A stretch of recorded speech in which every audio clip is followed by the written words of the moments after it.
The heaven-burning demon sword that once could slay all evil and sin in the world, now lies discarded like trash in a warehouse, gathering dust. The moment I first laid eyes on it, I made up my mind to form a contract with it. Everyone present who witnessed this scene thought I had completely lost my mind, but I couldn't care less about their opinions. These people around me had absolutely no idea of this sword's true power, because in my previous life, I had witnessed firsthand the terror of this demon sword. In my former life, I served the nation faithfully for 20 years, only to be rewarded with assassination attempts from the higher-ups. On my deathbed, I swore an oath. If I were given another chance to start over, I would never let such tragedy repeat itself. When I opened my eyes again, I discovered I had returned 20 years into the past. Suddenly, a maid appeared before me. She assumed I was staying in bed today, out of sheer laziness, not wanting to attend training. Her words instantly reminded me of something crucial. The Duke's castle had a rule that at the beginning of every month,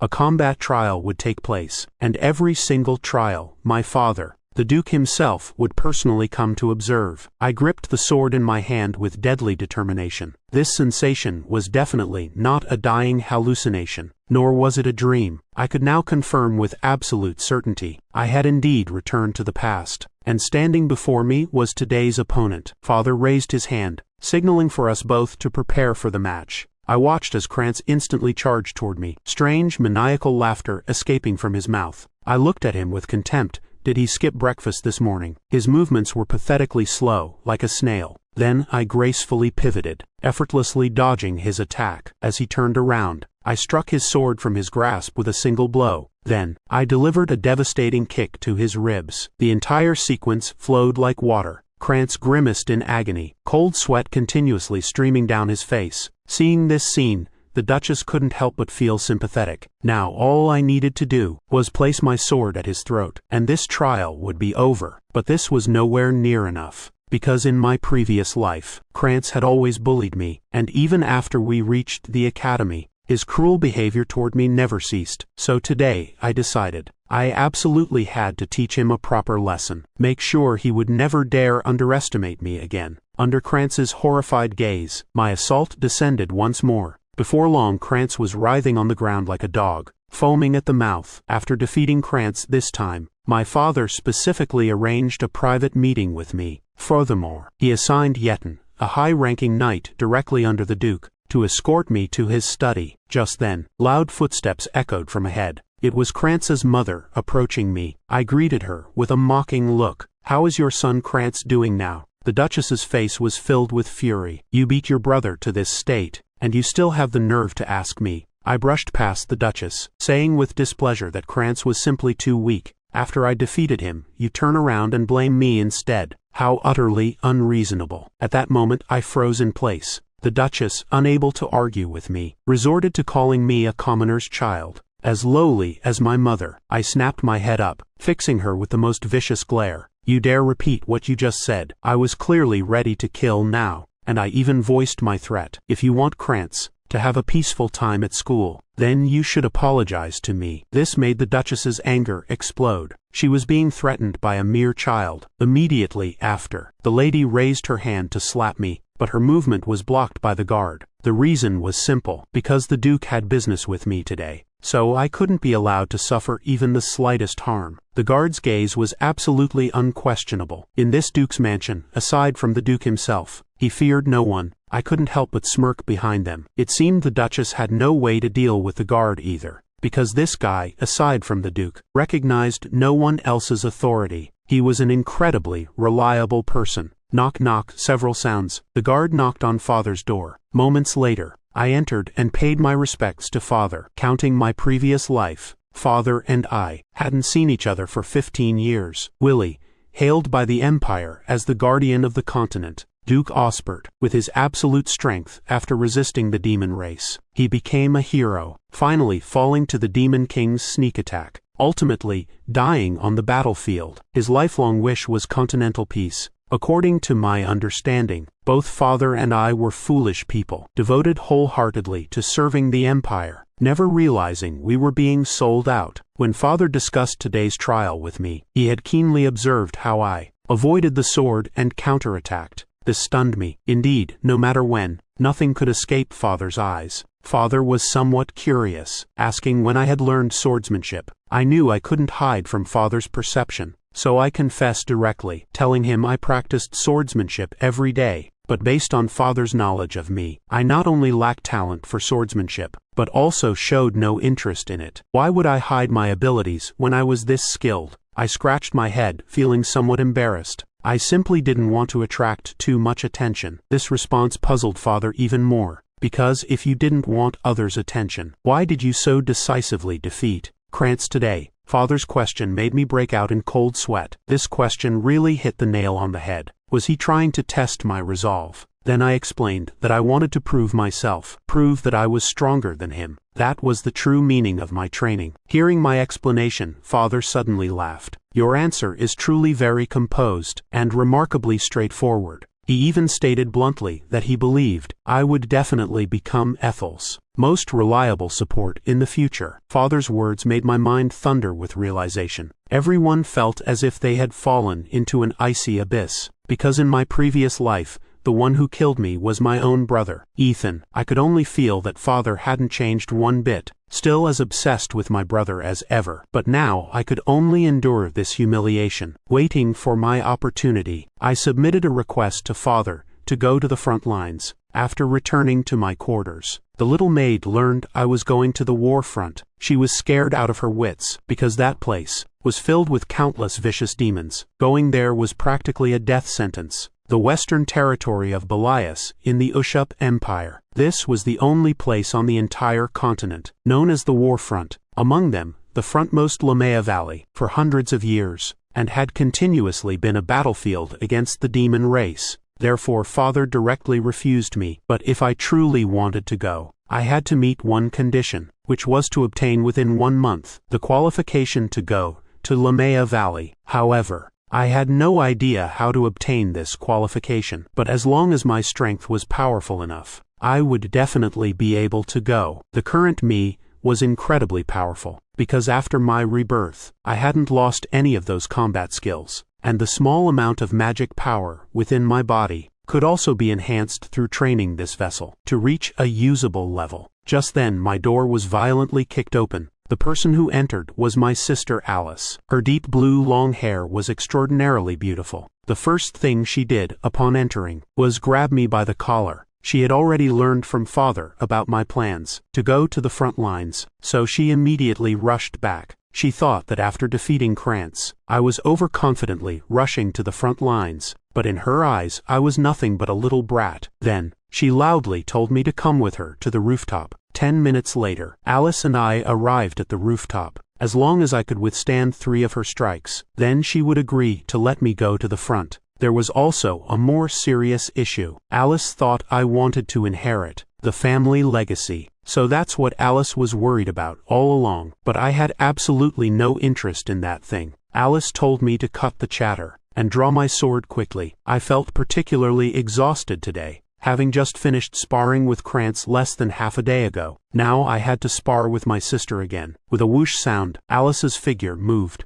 This startled me. Was my sister Alice really this fast? Then, just as Alice was about to reach me, I swung my blade, directly changing the direction of her attack. This surprised Alice somewhat. How could he possibly block my sword? But I was also breaking into a sweat. Sister wouldn't go all out against me, would she? I was no match for my sister. The next moment, Alice's figure quickly retreated. Alice was still immersed in that sword strike I had just made, unable to snap back to reality. She never would have imagined that I could use a thin-bladed rapier to deflect her attack. Then, in my sister Alice's smile, I saw anger. So my little brother is quite capable, isn't he? My eyes widened in shock. This was bad. Sister seemed about to explode with rage. Suddenly, Alice's figure moved again, swift as shadow, quick as wind. I couldn't capture my sister's figure at all, and when she appeared this time, she had already rushed to my front with her sword raised. With a clang I raised my arm to block, barely managing to stop my sister's sword. The 2 sharp blades created a piercing friction sound in the air. Suddenly, I accidentally broke through my sister's defense. I cursed under my breath, damn it. I would never spar with Alice again. I had almost taken her life. My arm pulled back with a whoosh. Then I struck my sister's sword again. Taking advantage of this opening, I retreated. Sweat was now pouring down my forehead. I had almost caused a disaster just now. If I hadn't changed direction in time, she definitely would have lost her life. The swordsmanship in the mist was a technique from the dark arts, but most of them were killing moves. I had now blocked 2 of my sister's strikes. 1 strike remained, but my body at this moment had nearly reached its limit. At this time Alice slowly chanted with her lips, "O Earth, come to my side and become my companion." This left me dumbfounded. My sister actually wanted to use 6-star level magic. Was this really my own sister? The next second my sister's posture suddenly changed, and this was her water's edge hand gesture. I felt like crying without tears. Where was this still a sparring match? She clearly wanted to take my life. The current Alice had only one thought in her mind: she couldn't lose. No matter who the opponent was, she couldn't lose. I also took my stance, preparing to receive my sister's strike. But if I clashed with her directly, I would definitely be sent flying. With a whoosh sound, I instantly disappeared from the steps, then ran straight toward my sister. I still had one summoning technique I hadn't used. I hoped this summoning technique wouldn't disappoint me. Soon, Alice had finished gathering her power. If this sword strike landed on my body, I would definitely be shattered to pieces. Just as Alice and I were about to collide, my summoning technique finally emerged. With just 1 strike it blocked Alice's attack, and with one hand pulled me backward. With a thunderous boom, the entire Duke's mansion erupted in blinding light. Yekin glanced at Alice. Treating the young master this way is indeed a bit excessive. Yekin told Alice to quickly withdraw her sword and stop this sparring session. I silently praised myself. This summoning technique was truly useful. I knew Yekin would definitely be observing me from the shadows. At this moment, Alice finally came to her senses. That was truly frightening just now. It turned out Alice was someone who could easily lose her rationality. All those actions just now weren't her true intention, because once Alice became obsessed with something, she would lose her reason. And what Alice was obsessed with was not wanting me to go to the front lines. I chuckled, truly worthy of being my sister. She approached everything with such seriousness. My sister Alice attended the Royal Academy, which gathered many continental prodigies, talented in swordsmanship, magic, literature, and more. And since the school's establishment, my sister was the first to earn S-grade gold medals in all subjects, also called the Child of God by the Academy. Although my sister, who had studied swordsmanship since childhood, and the eldest son Ethan, were both hailed as the next continental guardians. But shortly after Alice joined the Order of Light Knights, she met a tragic end. At this moment I gripped my sister's arm tightly. I truly missed her so much. I swore that in this life I would protect my sister. Alice looked toward Yekin. "It seems you've been following Sion around all along." Yekin cleared his throat. He was only following orders, secretly protecting the young master. If I hadn't sensed his presence after leaving the study, I really wouldn't have known he was following me. Then with a thud sound, I collapsed onto Alice's shoulder and fell asleep. Alice laughed softly. "Sion, this guy has had quite a tiring day too." The next day I trained like a madman. I had to forge my body into an indestructible form, but after just 10 push-ups, I had already reached my limit. During these 2 weeks I felt only deep despair. Clearly, before my return, I had great confidence in my physical strength, but now I could only think of other methods. I truly missed my former body. At this time my servant came looking for me, saying my package had arrived, but this thing reeked unbearably, making him pinch his nose, because this substance could only be obtained in Lamea Valley, so this thing was extremely precious. I had no idea where Alice had gotten it from. This demon beast's blood had an incredibly foul stench. It might cause some burning sensation when consumed, but as long as one took this, it could permanently enhance magic power and stamina. However, so far, not many people knew about it. The servant behind me said this thing was definitely poisonous. I cut him off mid-sentence. "Your cooking is what's poisonous, because in my previous life, after eating the servant's food, I nearly died from it. Compared to the servant's cooking, this soup was absolutely delicious." Finally, I smiled at Emily. I need to go out for a while and test out this effect. Over the past 2 weeks, I had been waiting for this opportunity because Yekin had been tracking me constantly, so all my movements were being recorded by him. But there was one time he definitely wouldn't be by my side. That was when he reported to Father. Coming to the depths of the forest, beneath this place lay an enormous treasure. The next moment my palm slowly channeled magic power. With a thunderous boom, magic power scattered in all directions, cracking the entire ground surface. I had been waiting for this moment for so long. Ethan would never imagine in this lifetime what I was about to do, because of the time difference. Only I knew about this underground palace, and this palace had over 300 years of history. Created after the God-Demon War, this palace should have appeared 10 years later, but now, because of my rebirth, I had arrived early. At this moment, floating above me was a sword, radiating with light, and this sword was the master of this temple. After humanity finally drove away the demon realm,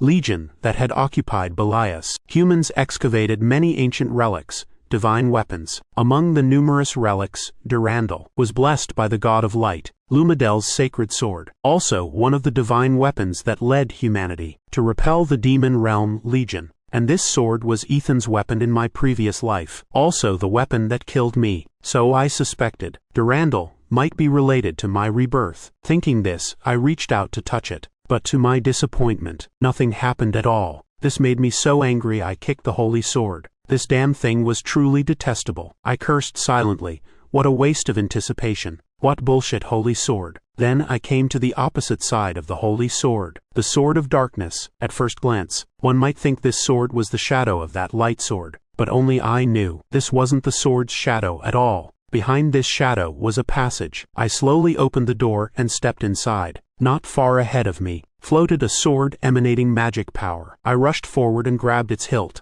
I laughed maniacally. What a magnificent heaven-burning demon sword. I hope you can still serve me in this life. Crackling and sizzling sounds continuously rang from the sword's body. I smiled at the heaven-burning demon sword in my hand. You've slept long enough. Time to wake up. Seeing Kaelon didn't respond to my words, I casually slashed a few strikes through the air. Just these casual strikes brought back the familiar feeling I once had. I really wanted to find something to test this on. Then dense black energy emerged before me, and it spoke in human words, saying I had incredible audacity. Don't you know what consequences awakening me will bring? I looked at it calmly. I know what it means. It just means I'll become your master from now on. My words made the other party laugh even more wildly. You actually awakened the slumbering demon realm. Now it's too late for regrets. Finally revealing an evil expression. It now wanted to possess my body. As soon as it finished speaking, that black energy rushed straight toward my face. But facing its counterattack, I simply raised my left hand, directly grasping its throat. The woman was greatly shocked. How could this brat be so powerful? Ordinary people couldn't even touch its body. Yet I chuckled. I already told you. I am your master. Kaelon completely ignored my words, clenching one hand ready to strike at me. I lightly dodged to avoid his attack. Haven't seen you in so many years. Your temper is still the same as ever. At the same time, Kaelon also retreated, maintaining a distance from me. He questioned who I was, why I knew his name. No matter how you looked at it, the inheritor of this demon's sword could never possibly be a child, so this left him somewhat puzzled. Why did I carry Arl's aura? I looked at him coldly. Don't you understand even now? Your master has returned. You'd better obey obediently. The demon sword Kaelon was grinding his teeth in fury. How could he possibly acknowledge a little brat as his master? So in his rage he launched an attack at me, but all his attacks were blocked by me. Even while fighting him, I remained at ease. The demon sword's ultimate purpose was to steal the user's body, so when battling the demon sword Kaelon, I could only use the simplest and most brutal method. The next moment Kaelon seemed to find my weak point, preparing to launch a fierce attack. However, I chuckled, chanting the words demon sword control. As soon as these words were spoken, a force weighing 10,000 pounds pressed directly onto the demon sword Kaelon's body, making him unable to move even a fraction. I told him he'd better listen to me obediently. While I was still speaking kindly, he'd better acknowledge me as his master quickly. Although Kaelon was now pressed to the ground, he remained defiant and questioned why I knew this technique. Seeing his disrespect toward me, I directly spoke the demon control spell again. Another powerful pressure descended upon the demon sword Kaelon. Just like that, I repeatedly said control dozens of times. I wanted to see whether this pressure was greater, or the demon sword Kaelon's stubbornness. It continued until half of Kaelon's entire body had sunk into the ground, that I finally gained his acknowledgement. 2.5 minutes later, I brought the demon sword Kaelon, ready to leave this underground palace. The Kaelon in my hand was also somewhat excited. He had been unable to breathe outside air for so long. The next second, he suddenly transformed into a small coal ball with flames. He felt that something exciting would definitely happen later. However, what he was thinking was that Arol would actually choose such a little brat. The demon sword Kaelon and I came to the location of the holy sword of light, whose master probably wouldn't appear for another 20 years. This statement left Kaelon utterly confused. This little brat seemed to know what would happen in the future. I didn't hide anything from Kaelon, directly telling him the truth about my rebirth, though obviously he was somewhat skeptical. Then I pulled my arm back, staring intently at that divine sword. With a bang, I directly cut the sword hilt in half, casually grabbing the hilt and taking it with me. This scene scared the demon sword K silly. I looked at the thing in my hand and chuckled. Although this thing is useless now, who knows what might happen in the future. Time flew by quickly. Soon it was the day Father and I had agreed upon. As soon as Father arrived, everyone bowed to him. Although I had previously wanted to go to the front lines, but if I wanted to change my mind, Father wouldn't blame me. However, I showed unwavering determination. I had finally gotten the chance to go to the front lines.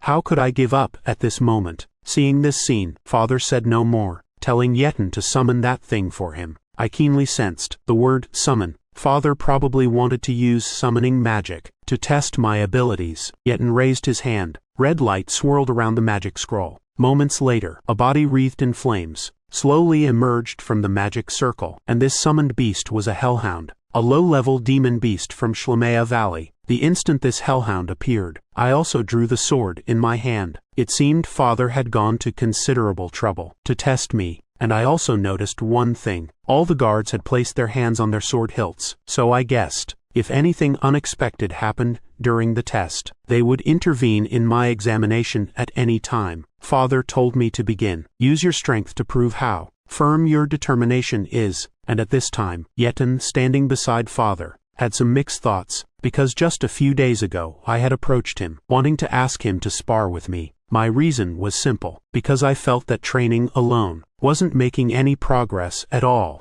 I needed someone to be my sparring partner. I had previously considered asking Krantz to spar, but he would turn and run whenever he saw me. For him, a Duke's Guard, to be used as a sparring partner by a child, was really asking too much of him, but he still agreed to be my sparring partner. However, there was one thing to note. He would only use defensive techniques. I just needed to focus on attacking him. No need to defend. I was very happy with Yekon's straightforwardness, and asked him not to tell my father about this. If word got out, I would make him look very bad, because this was an order I was giving him. Although Yeton didn't know why I commanded this, he still agreed. With a whoosh sound, I, who had been over 10 meters away, appeared before him in an instant. One sword strike with unstoppable force. But this attack's speed and power was still easily blocked by Yeton. Although he blocked my attack, his heart was churning with enormous waves. This heavy strike was hard to imagine, coming from a child's strength. Before he could recover,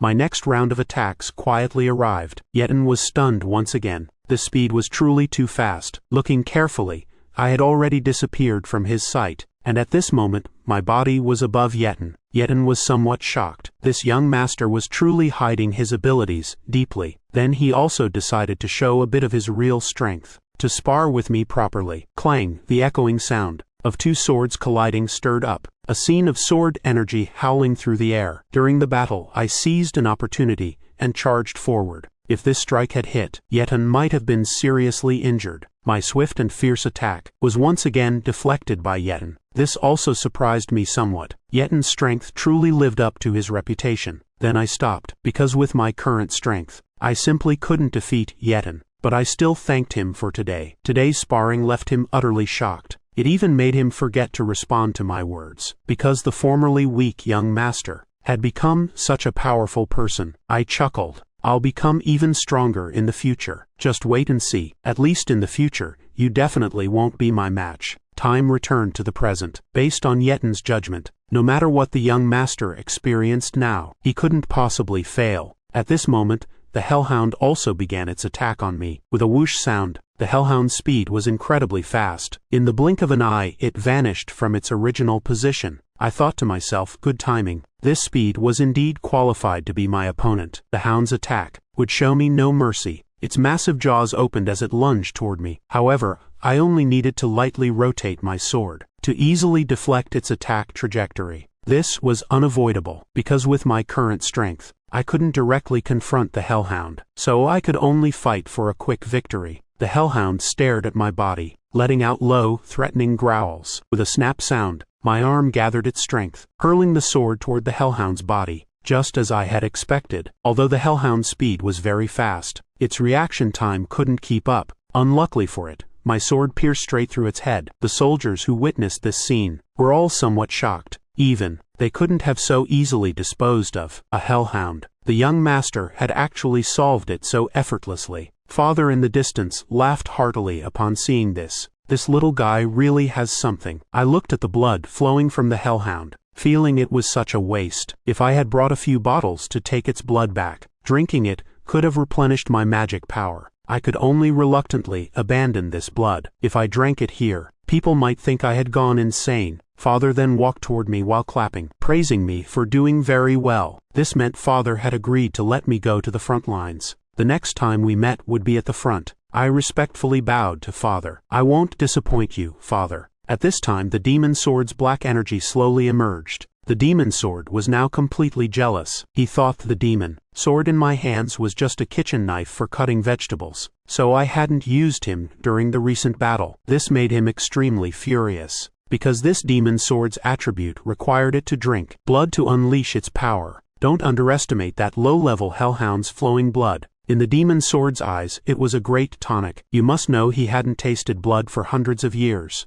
How could he endure this? At this moment I drew the demon sword and returned the coal ball into the blade. I told the demon sword to rest assured. You are my treasure here. I can definitely let you drink your fill in the future. But my words only made the demon sword more furious. Then why did you brat awaken me at this time? Your current strength is really so weak. Soon I arrived at the front lines with the maid. The maid beside me was scared senseless. Why did the young master come to such a terrifying place? Most importantly, why did he bring me along? Because this place was indeed somewhat terrifying, with countless demons and monsters waging war right here. I looked around at my surroundings. Only feeling this place really made me nostalgic, and it still looked like hell. Father greeted me at this time, asking how I felt about these front lines. Father told me this front line was a place where one could lose their life at any moment, so I must never let my guard down. I chuckled and said I understood, but in my heart I was thinking, I'm much more familiar with this place than you are. These front lines,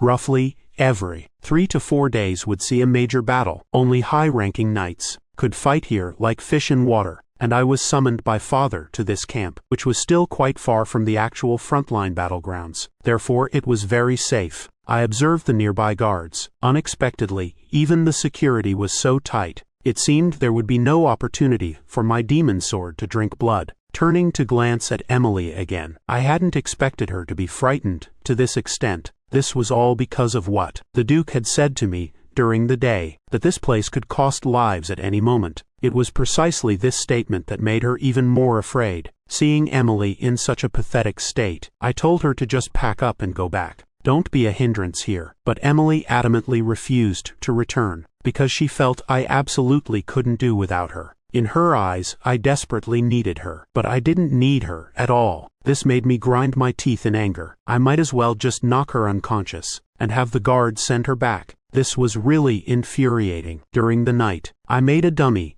and placed it at the head of the bed. At this time my movements disturbed Emily. She hadn't expected me to get up so early for training. If the Duke knew about this, he would definitely be very pleased. I was somewhat speechless. Where was I going out to train? I was going to hunt demon beasts to feed the demon sword. Then before leaving, I instructed her. I'm sleeping in bed right now. Just pretend you didn't see me, understand? With a whoosh sound, my body was running at high speed. This was the war front, so whenever night fell, security would be strengthened. Therefore, aside from this time, it was very difficult for me to move freely, so I could only come out at midnight. I leapt high under the moonlight, arriving at a dangerous place. This area was filled with numerous demon beasts. Hellhounds were countless beyond measure. I shouted loudly for Kaelon, "Stop sleeping already. Get ready to fight." The demon sword seemed to sense something. Immediately, radiating blinding light as it awakened. The scent of blood here pleased him greatly. I casually waved my hand. Unexpectedly,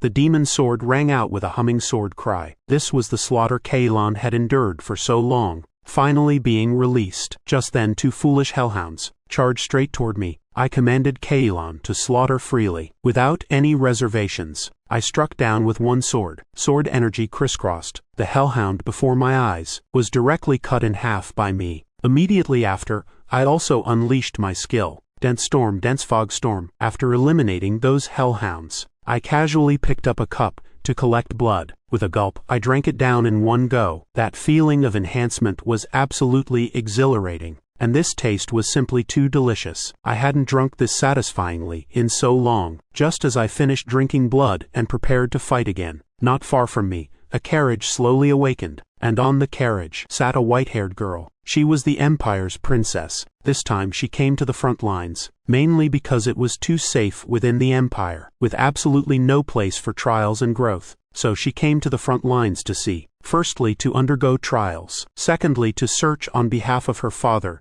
the Emperor. The maid beside her remembered something. That Duke Belmont's young master seemed to also be at the war front. This surprised the princess somewhat. What was a young master doing at the front lines? And he seemed to be about the same age as her. Speaking of this, the maid couldn't help but get excited. I heard the young master volunteered himself to go to the front lines, and this reason was somewhat like the princess's. If possible, you two could get along well. The little princess shyly turned her head away. Who wants to get along with him? He's nothing but a little brat. However, despite saying this, she couldn't help but be curious, wanting to ask about my name. The maid Wanwan said she seemed to remember it was Sion. Princess Belmont murmured my name. She found my name quite interesting. When they met later, she hoped he wouldn't be scared into wetting his pants by the frontline slaughter and warfare. At this moment, taking advantage of the night, I once again came to the valley to hunt monsters. This time the monster was from the valley, the famous death maggot.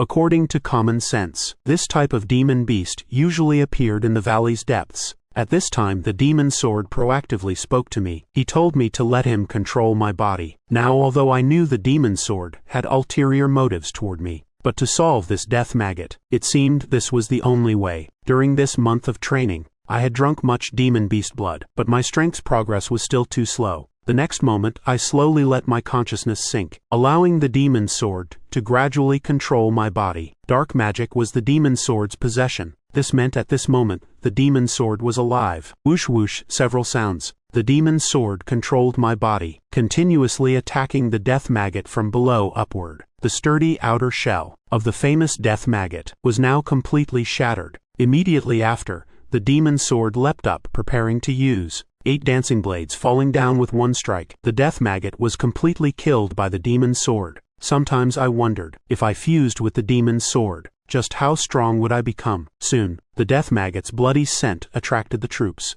They judged, this death maggot should have died recently, but the massive residual magic power on the death maggot's body surprised Duke Belmont somewhat, and he also keenly noticed the sword marks on the hellhound's body. These sword marks felt very familiar to him. He hoped it was just his imagination. Just then, the guard's discovery interrupted the Duke's speculation. They looked behind them, actually discovering several death maggots dead in the back mountain. This made them speculate it might be some organization's doing. On the other side, I was lying in bed. Thinking about today's technique made me feel somewhat afraid. I had actually given my body to the demon sword's control, just to kill a few maggots. My heart was really too careless, because with the slightest mistake, my spirit could be completely eroded by him. Just thinking about how I might become half-human, half-demon in the future felt terrifying. At this time the demon sword's figure emerged. He felt that although I looked like a child, from my words and actions,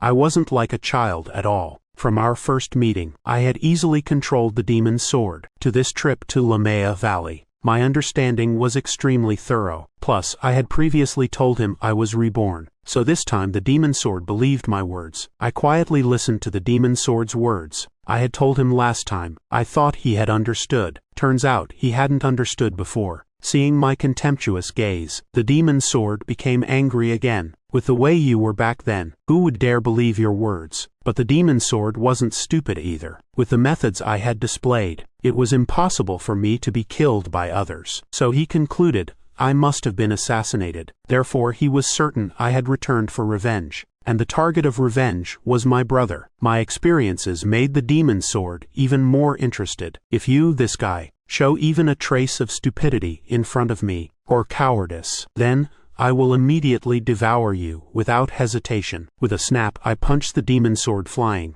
Don't get too arrogant, you bastard. You're my subordinate now. The demon sword's body was dizzy from my strike. However, the demon sword's personality made me quite nostalgic. It really hadn't changed one bit. After walking out of the tent, I discovered many guards were in a state of panic. At this time, Emily walked toward me. I asked her what had happened. Emily said in panic, I heard that last night near the valley entrance, they discovered the corpse of a high-level demon beast. Her words startled me. Could she be referring to the death maggot? I hurriedly asked if besides the demon beast corpse, they had discovered anything else, like whether they found any suspicious people, or anything related to him. After hearing my words, Emily first looked confused. Why would it be related to the young master? Just then Father's guard found me, saying the Duke wanted to see me. This made me feel somewhat troubled, not knowing how to explain to Father. Those corpses I killed yesterday, I hadn't had time to dispose of them before Father and the others discovered them. I secretly gritted my teeth. Originally,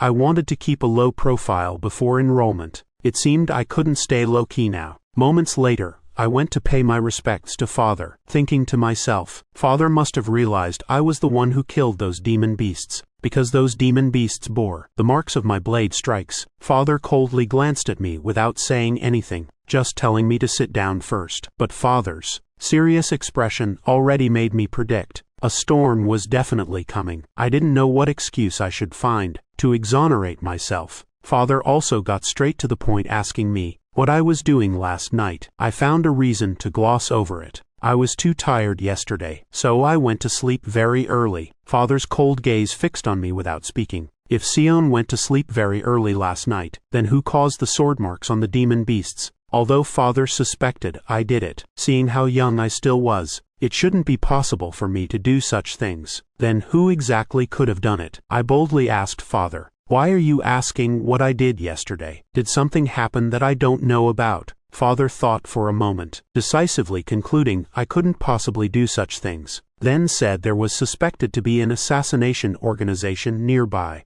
hoping I would be careful when going out. That assassin organization had continued from ancient times to today. Countless nobles had died at their hands. Everywhere they appeared would be left with black mist. This was also their most famous characteristic. However, one day, they vanished without a trace. But Father had clearly seen their unique mark yesterday. Wisps of black smoke rose from the death maggot's body. That black smoke was clearly the mist god. Wait just a moment. If Father's guess was correct, the ones who killed that death maggot were that organization. Father's words amazed me greatly. I hadn't expected Father to deduce from just a few blade marks and mist that it was an organization from 300 years ago. Suddenly, I thought of something. I seemed to have cleared myself of suspicion. However, it wasn't that Father was dull, but rather, he simply couldn't connect someone of my young age with that organization. Father wouldn't say more about those matters. What he said next was quite interesting. There was something he wanted to entrust to me. I was somewhat surprised. What could a small child like me be entrusted with? In the afternoon, a horn sounded outside the tent. Father and his entourage behind him all knelt down to welcome His Majesty the Emperor. His Majesty the Emperor stepped before Father. We're all old friends. You don't need to be so formal. At this time,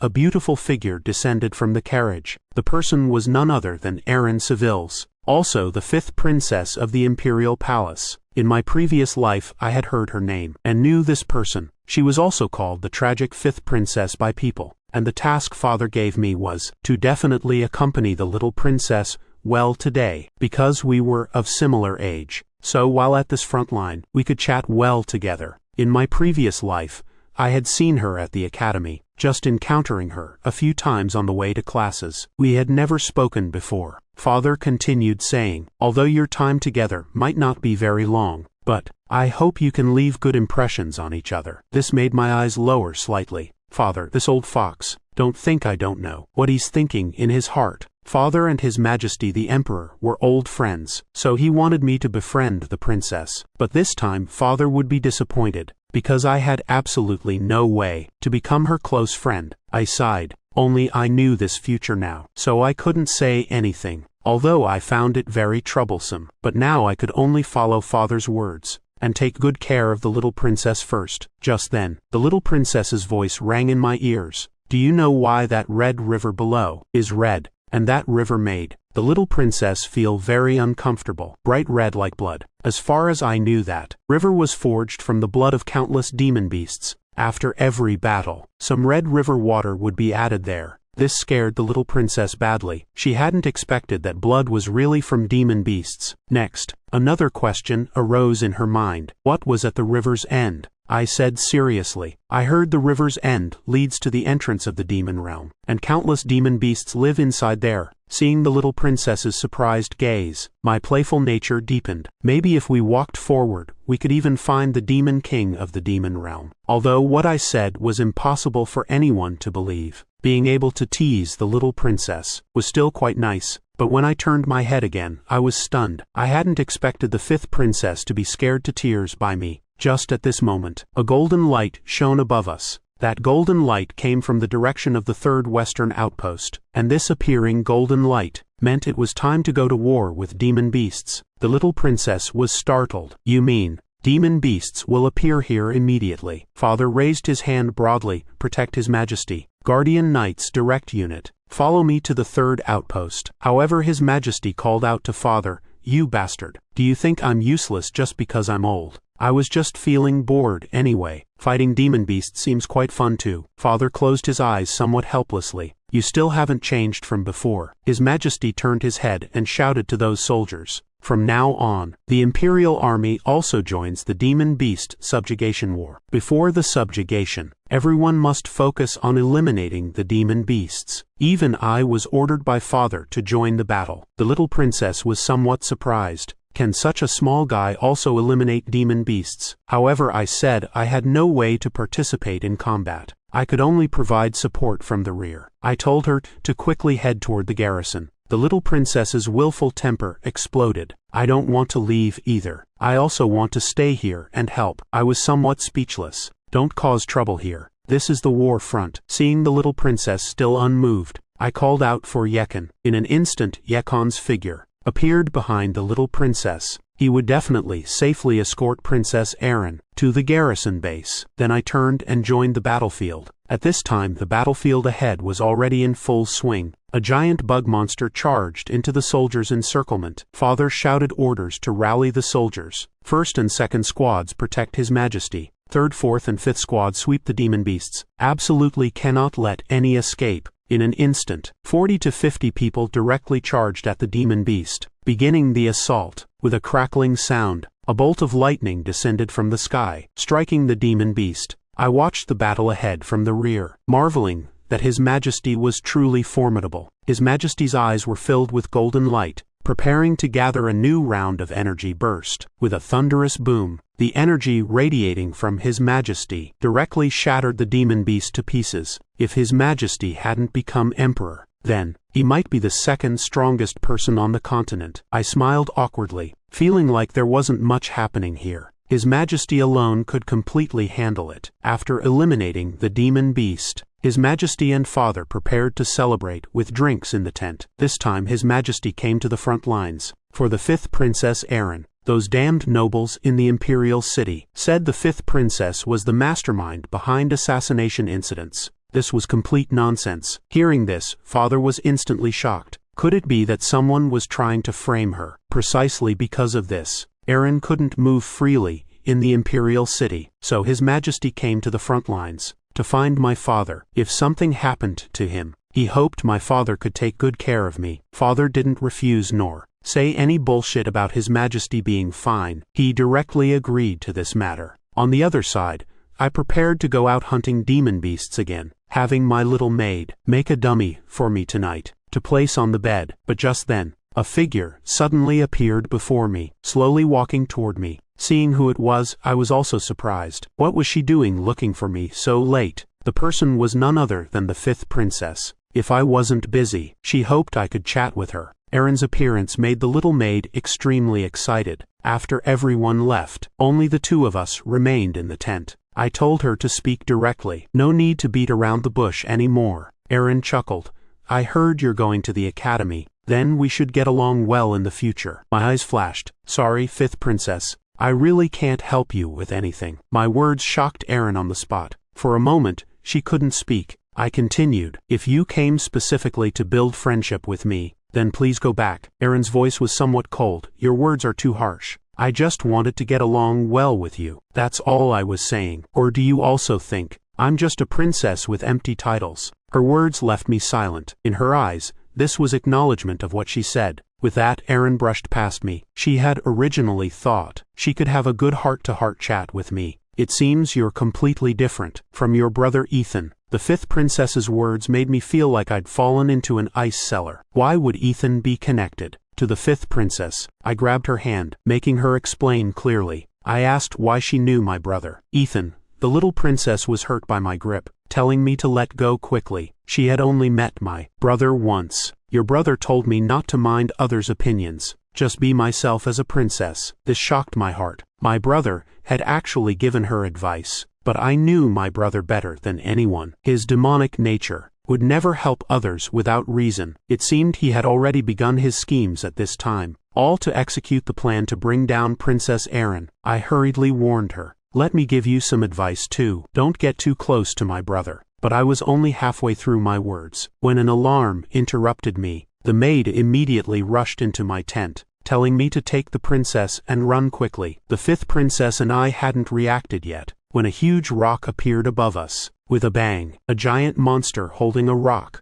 smashed our tent to pieces. This made those guards curse. Damn it. Quickly check if the young master is okay. The monster kept hurling giant rocks at the tent. The little maid's heart broke seeing this, continuously shouting for the young master to run quickly. On the other side, His Majesty the Emperor and Father both learned about our attack. His Majesty waved his hand broadly, ordering all Imperial guards to immediately head to the rear camp. Please ensure the princess's safety at all costs. At this time, His Majesty was also puzzled. Why would his daughter go to such a dangerous place? Could it be to see someone? At this moment, we had a close call, but all managed to escape. But what I hadn't expected was, why were there not only death maggots here, but also ogres appearing? It turned out that in that instant just now, when I saw the boulder falling, I immediately grabbed the fifth princess and fled. I sighed. Otherwise we might have been crushed to death just now. The fifth princess cried endlessly at this moment. If it weren't for her arrival,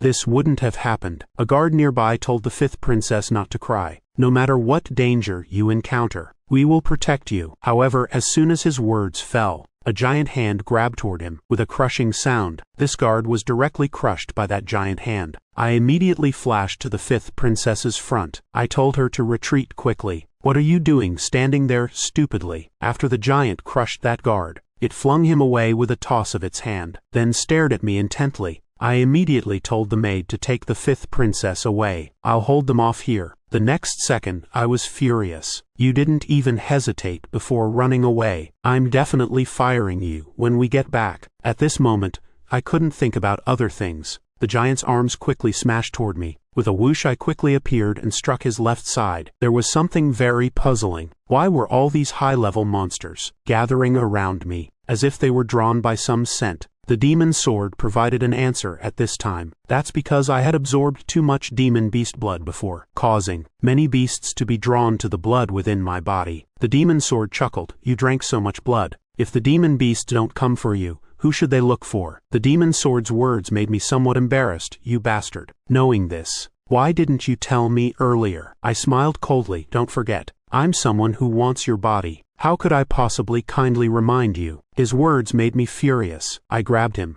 making him transform into sword form. I told him to stop babbling and fight with me quickly. The next moment my speed reached its peak, charging directly toward the giant. With one sword strike, I directly cut the giant's head in half. With a boom, my figure plummeted rapidly, landing smoothly. Now that no one was watching me, I could drink the demon beast's blood without restraint. Turning around, I saw many giant monsters ahead. In my eyes, they were delicious beverages. Suddenly, I was greatly shocked. Looking ahead in disbelief, before me, a purple dragon circled above the mountain peak. That should be the demon dragon. The demon dragon's voice echoed throughout the entire valley. All the giants trembled. Upon hearing this sound, the demon sword sighed. It's still just a child. I hadn't expected it would also be drawn by the scent of blood. I chuckled. Why the dragon appeared here wasn't important. What mattered was I had found a great tonic. The next moment, I unhesitatingly let the demon sword cover my entire body. I couldn't let a demon beast of this level escape.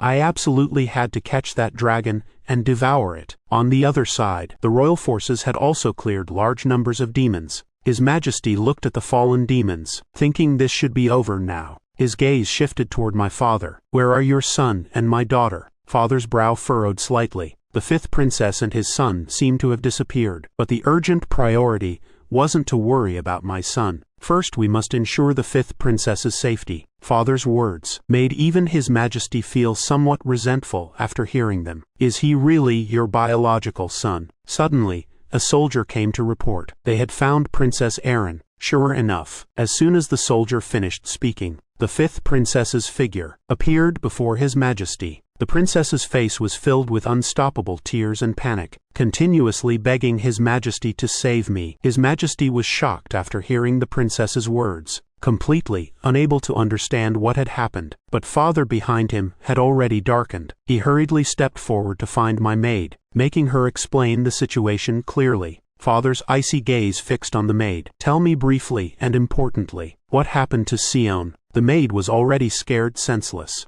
This was the first time she had seen the Duke show such an expression. So she said in panic, to allow Princess Erin to escape smoothly, the young master voluntarily became bait for the demon beasts, and disappeared with the demon beasts. A hint of killing intent appeared in the Duke's eyes. Why did his son disappear? While you, this maid, weren't staying by his side. A nearby guard knew where I had disappeared. As long as the Duke gave the order, he could lead troops to rescue the young master. But the Duke showed no movement. This made His Majesty the Emperor want to slap him twice. The Duke calmly spoke 2 words, not going. This shocked His Majesty the Emperor immensely. Are you sure what you just said was serious? The Duke was very rational. He had to stay here on guard. If this headquarters were destroyed, then the demon beasts would pour into the Empire. Only this way could they avoid sacrificing more people. The maid's heart suddenly sank. If that was the case, what about the young master? The Duke's words made her heart even more bone-chillingly cold. Sion has done what was within his duty. This is his honor. The fifth princess instantly couldn't hold it together.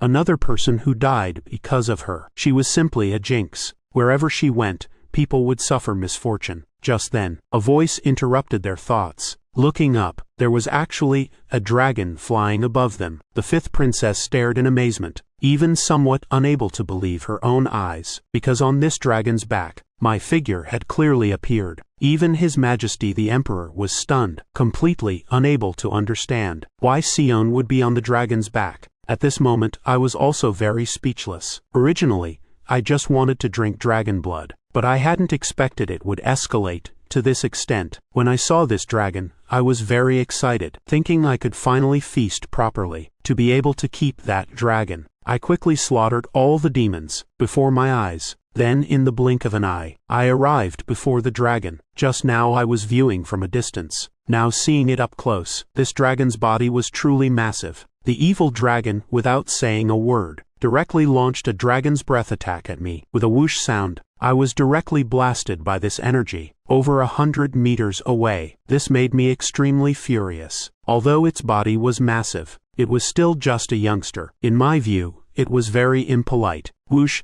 2 slashes went over, forming a cross. Since it spat in my face, then I would slash its face. With a slicing sound, 2 sword energies accurately hit the dragon's eyes, making it roar in agonizing pain. It was also at this moment, the dragon's attack had already reached me. I suddenly grinned. I'm not afraid of your attacks. I'm afraid you won't attack. With a thud, my hands tightly grasped the dragon's tail. At the same time, my body moved like a phantom, continuously slashing and striking on the dragon's body. The dragon's body was hit by my shadow attacks, and crashed directly onto the ground. I shook my shoulders, feeling quite sore. with my current strength. I still had no way to eliminate it, but I didn't want to give up now. After all, dragon blood was my great tonic. Just as I prepared to charge up again, the dragon suddenly flapped its wings, preparing to gather power. I chuckled and stopped my body directly. I wouldn't fall for the same attack twice, but the next second I was stunned, because that damn dragon had no honor at all. It flapped its wings directly, trying to escape. With a whoosh sound, I shot up from the ground, chasing after it. I couldn't possibly let it escape so easily. Then I ended up stuck on its back. I wouldn't be drinking dragon blood today. I looked down below. Next, I should think about how to get down. The demon sword suddenly emerged. It told me to let it possess me. Then I could easily get down. But with so many people below, I couldn't possibly let others see me possessed by the demon sword. If they discovered this, I would definitely be burned alive on the spot without question. The demon sword was also very angry. This was the first time it encountered such a fussy master. Just then, around farther below, a sword-formed array appeared. This startled me. It was 8-star high-level magic. The energy released could very likely affect me, but father seemed determined, resolutely using Sky Splash. The next second, those sword lights suddenly became hundreds of golden swords, attacking toward the giant dragon. The giant dragon roared, completely fearless, using flexible positioning, continuously dodging the sword rain attacks. At this time my heart was still somewhat joyful. As long as this continued, then I wouldn't be attacked either. But unexpectedly, the next second a sword aimed at my head. Thinking this time I definitely couldn't dodge. With a thwack, I was knocked down by father's sword technique. I was somewhat annoyed. It seemed this dragon blood feast was completely beyond my reach. The demon sword shouted anxiously. It told me to transform quickly, otherwise hitting the ground would mean death. But if I transformed now, being seen by father would also mean death. It seemed like a deadlock now. Just then my eyes brightened. Looking down, my body was right above the blood river. I laughed heartily. Heaven was truly watching over me. Now I wouldn't have to die. With a splash sound, both the demon realm's body and I fell into the water. And in another part of the demon realm, a white-haired man looked at the dragon in the sky, somewhat curious. The butler behind him speculated this dragon should be lost, and happened to encounter humans. Then something bad occurred. The white-haired youth looked toward the distant direction. He sensed something abnormal there and wanted to check it out. And he also sensed something strange. That feeling was both familiar and foreign. Then flapping his wings, he flew toward that direction. Before leaving, the butler instructed him never to randomly slaughter humans. On my side, I had just emerged from the water. After climbing ashore, I gasped heavily. It seemed I had managed to survive. This crisis was resolved.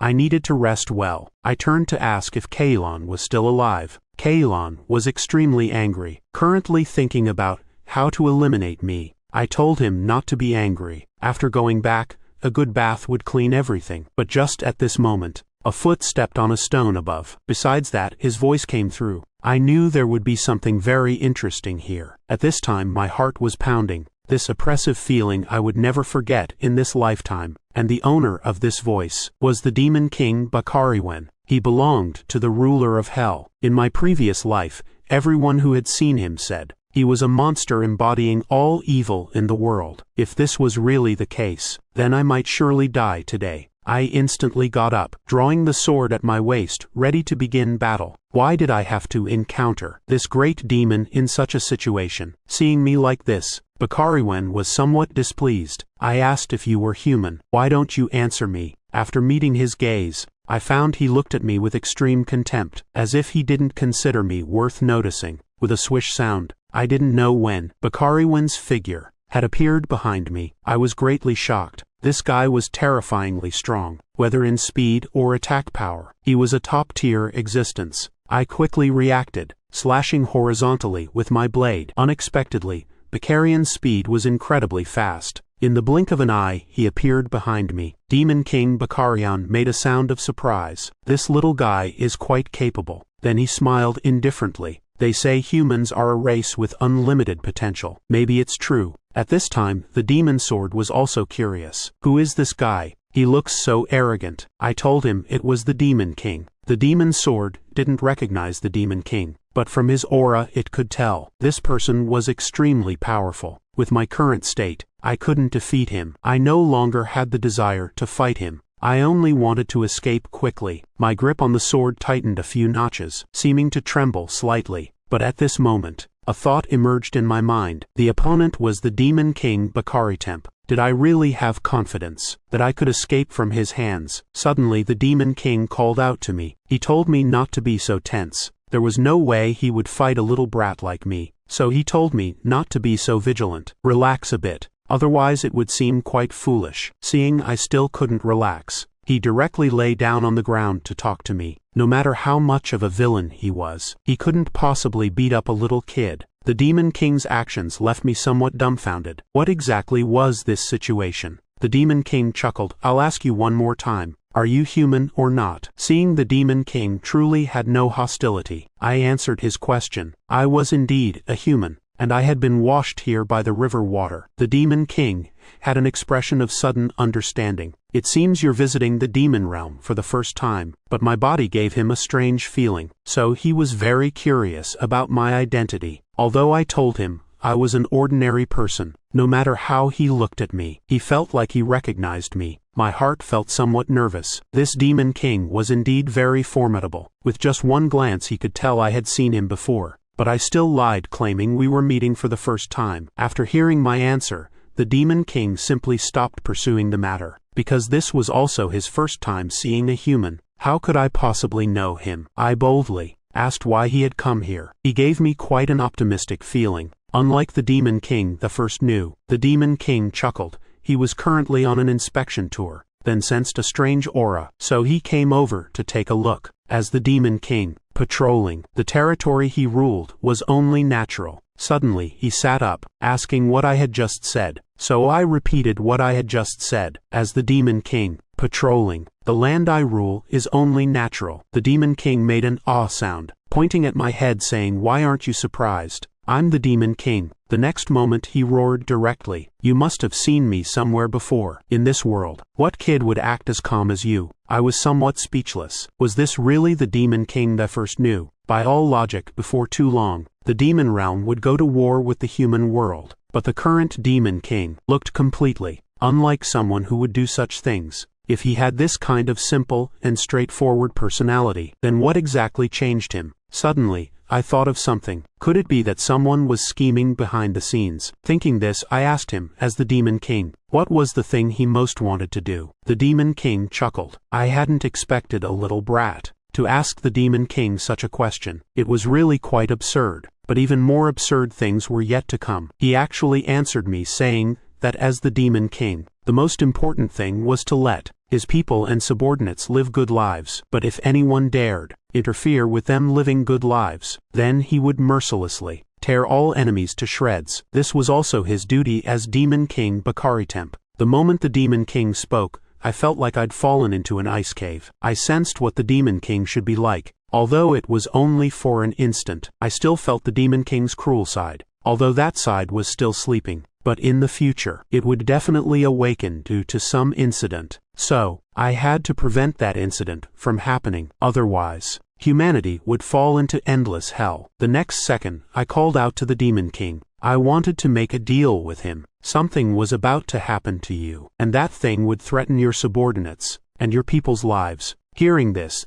the Demon King instantly became serious. What are you talking about, little brat? Can you explain things more clearly? Although I didn't know what that thing was either. It would definitely happen, and that thing would become the spark between the demon realm and humans, triggering a war between humans and demons. So, I hoped the Demon King could promise me one thing, that no matter what happened, he wouldn't start a war. Although the Demon King didn't know what would happen, he still agreed to this deal. He asked what I would trade with. I gave him a standard bow. No matter what happens in the future, I will help you. This was my trade. After hearing my words, the Demon King didn't mock me, but stared carefully into my eyes. He felt I definitely knew something. Then the Demon King chuckled, asking what my name was. My name is Sion Belmont. I'm an ordinary human. After hearing my name, the Demon King also solemnly swore as the Lord of the Demon Realm. He promised me here that no matter what happened, he would not start a great war between humans and demons.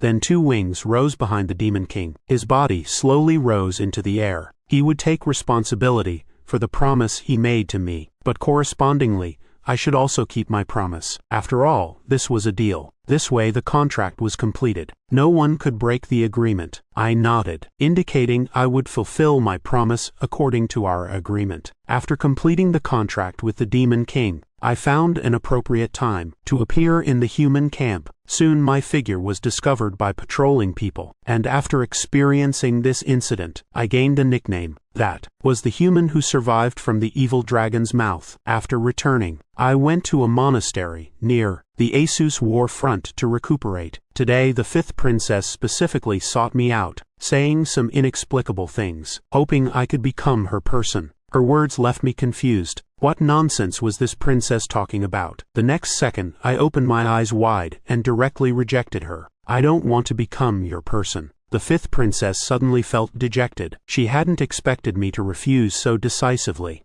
Immediately, her face became teary-eyed. Being rejected was quite normal. After all, she was just a fifth princess without any power. I truly didn't like seeing her in this state. It made me very irritated. The fifth princess was unreliable. From her negative attitude, you could see her eventual fate, but her fate definitely had my brother's shadow in it. At this time, I couldn't erase her tragic destiny, so I simply rejected her directly now, because at present, she couldn't bring me any benefits. Hearing my words, the fifth princess felt heart-piercing pain. However, I didn't leave things completely hopeless. Before Princess Erin possessed everything, I would wait and see. These words gave the fifth princess some hope. Anyway, it was just one sentence. If she wanted to gain my recognition, she must first work hard to grow. Then the fifth princess came back to life. She would definitely gain my recognition. I smiled awkwardly. Just now you were dejected. How did you recover so quickly? Before leaving, the fifth princess said one thing to me. I'm so glad you came back alive. A few days later, in the rear, in the forest outside the main camp,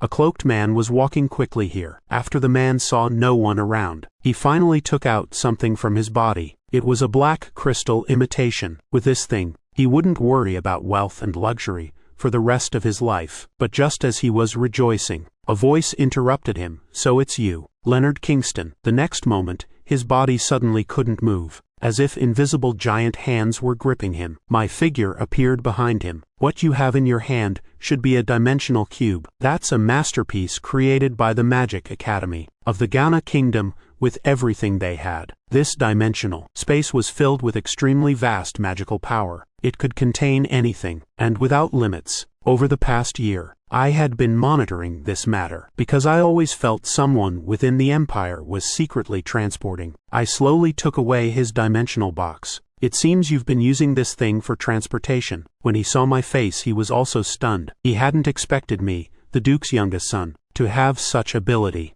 to be able to control the body of him, a 7-star magician. I took out a demon beast's finger from inside, guessing they were probably trying to extract blood from demon beast corpses, then through cross-border carriages, transport it to other places. When my words reached his ears, he went completely insane, continuously saying I was talking nonsense. I told him not to make excuses, because that blood was already circulating in the black market. Previously, I had asked my sister, Alice, to buy hellhound blood, which was purchased from the black market. While I was thinking, that man had already shown killing intent toward me. He absolutely couldn't let me leave so easily. Part of the man's body could already start moving, so his palm began gathering magic. Then he laughed loudly, using dragon's fire against me. With a thunderous boom, massive flames erupted from that magic circle. Seeing the figure before him turn to ash, the man relaxed. It seemed the rumors about the Belmont families, not to be underestimated, weren't false. Just when he thought he had escaped disaster, suddenly a blade of light severed his arm. The man's arm was in piercing pain. He screamed frantically. At the same time, black mist formed before him. Gradually the black mist took on my appearance. This action shocked the man immensely. He still wanted to speak, but I didn't give him the chance. I directly gripped his throat. My body began releasing extremely vast magical power, making him choose. The first choice was for him to confess the truth of the matter. I could let him die quickly. The second choice was to let him suffer endless torment, then slowly kill him. The man's eyes were so frightened that 2 tears flowed out. He chose the first option without hesitation. Time came to the western border trading post of Belias. The people here received a mysterious box.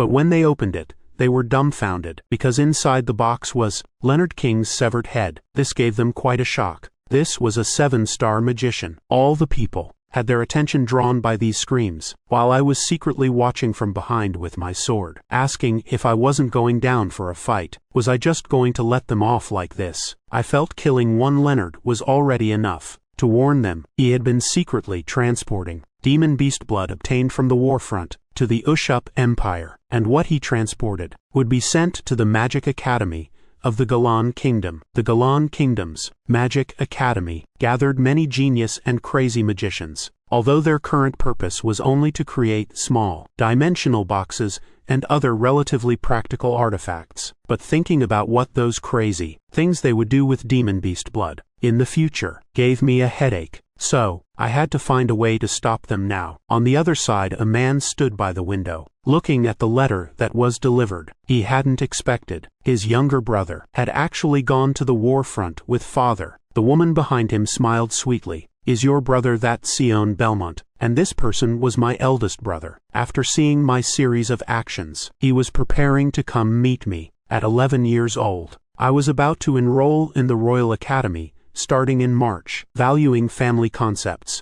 and children's growth, the Belmont family had enrollment in the academy as an unshakable rule for all children. Of course, I couldn't be an exception either. I was so looking forward to it. The magnificent architecture and classical atmosphere, top-tier internal facilities where all kinds of knowledge converged, and untasted delicacies scattered throughout. This place was completely different from those dark places. I didn't want to shatter its illusion, but the Royal Academy wasn't such a utopia. This was a place where complex political relationships intertwined in power struggles, an era where even demons would weep, and a cesspit where corruption ran rampant, a gathering place for those who ignored studies and only cared about social networking. And I absolutely didn't want to take Emily there. She thought that since she accompanied me to the front lines, it was natural that I would also take her to the academy. That's why she was so expectant. The instructors there must all be outstanding talents. I heard they're also very handsome. Oh my, I'm so happy. It would be better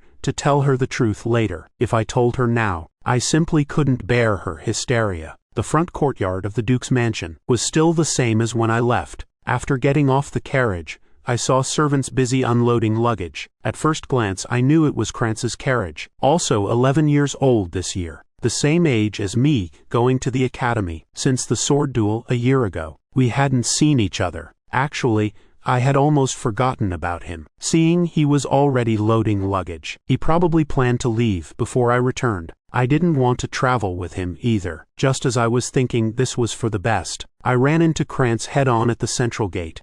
Even walking out with arrogant steps. Krantz immediately froze when he saw me, then hastily dodged to the side. I just wanted to say hello, but he ran away directly. I awkwardly lowered my raised hand. What was wrong with this guy? Kylom looked at him with disappointed eyes and asked, Krantz is my half-brother. Don't pay too much attention to him, not only as brothers. Looking at his expression, it was like he'd seen some monster. Just how much would you have to torment him to make him show such an expression? By all logic, I should be the one most afraid, but somehow I felt somewhat wronged. After returning from the front lines, your father doesn't seem to trust you much either. How are all your family relationships so poor? It's not entirely like that. Krantz is now someone who doesn't care about anything, while my sister Alice and I maintain an intimate relationship. Even when at the front lines, we occasionally exchanged messages. She's almost the only family member I pour my emotions into. The brother who truly wants to devour me is someone else. Not only wanting to devour me, whether my physical form could even remain is questionable. Sigh, opening the mansion's main door again after nearly a year. Although I just casually opened it, the scene inside greatly shocked me. Servants who seemed prepared beforehand bowed their heads in greeting. What they did was like welcoming a duke's visit. In just 1 year's time, my treatment had become so different. People who previously showed me no respect now behaved so respectfully. It really left a bad taste in my mouth. Walking through the corridor with various thoughts, before I knew it,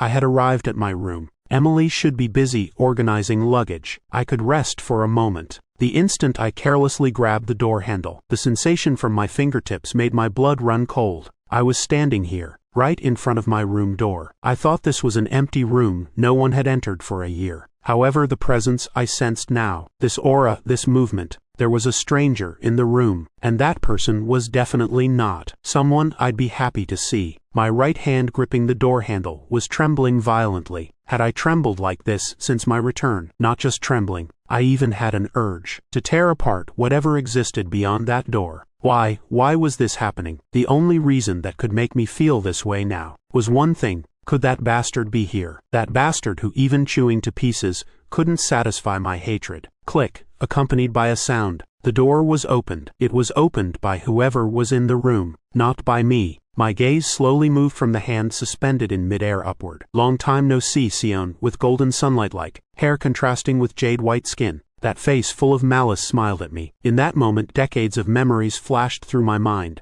That man who was once my everything. The man I gave everything for. The man who pushed me toward death. Ethan Belmont stood right before my eyes. To be continued. Chapter 26. From when the door opened until 10 seconds passed, I couldn't say anything or make any movement. My right hand hovering in the air, and my anxiously trembling gaze, represented my current unsettled state of mind. It seems you don't remember me. That's understandable, since our last meeting was before academy enrollment. That ugly smile came toward me. Looking at that smile, my heart boiled. My blood vessels felt like they would burst. Calm down, getting excited now won't help. Wasn't this a situation that would come sooner or later? I swore to resolve him with my own hands, and completely eliminate his existence. If I lost control now, I would only end up ruining everything. So now I had to put everything aside and continue maintaining a normal state. For this I needed calm conversation. Calm conversation. Was that possible? Even tearing apart his limbs, crushing his bones, and throwing him into a volcano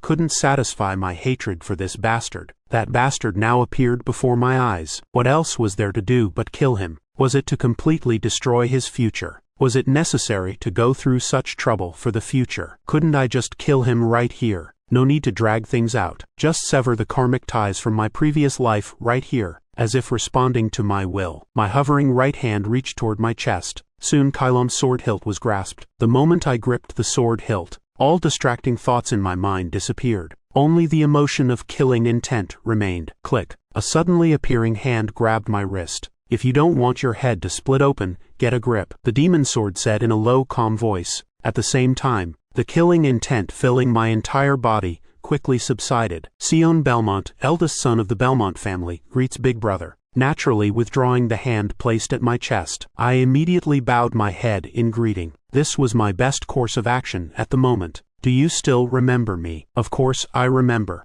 As a younger brother, how could I not recognize my older brother's face? I'm so relieved, honestly. What would I have done if you didn't recognize me? Thank goodness you recognized me at first glance. Ethan satisfyingly stroked my head. I desperately suppressed the killing intent surging up again. First, I must apologize for entering your room without permission. I'm sorry you must also feel uncomfortable having a stranger intrude into your space. It's fine, it's just an empty room anyway. How long have I waited for this moment? Sion, you probably don't know. I came here today purely to see you. Coming to see me, in my previous life, I first met him after graduation. You, who wouldn't even glance at insignificant existences, now actually say you came to see me. Unless you have some ulterior motive, it would be impossible to do this. After sensing his intention, my originally boiling emotions gradually calmed down. My thinking also became rational. I hid all my inner thoughts, and said softly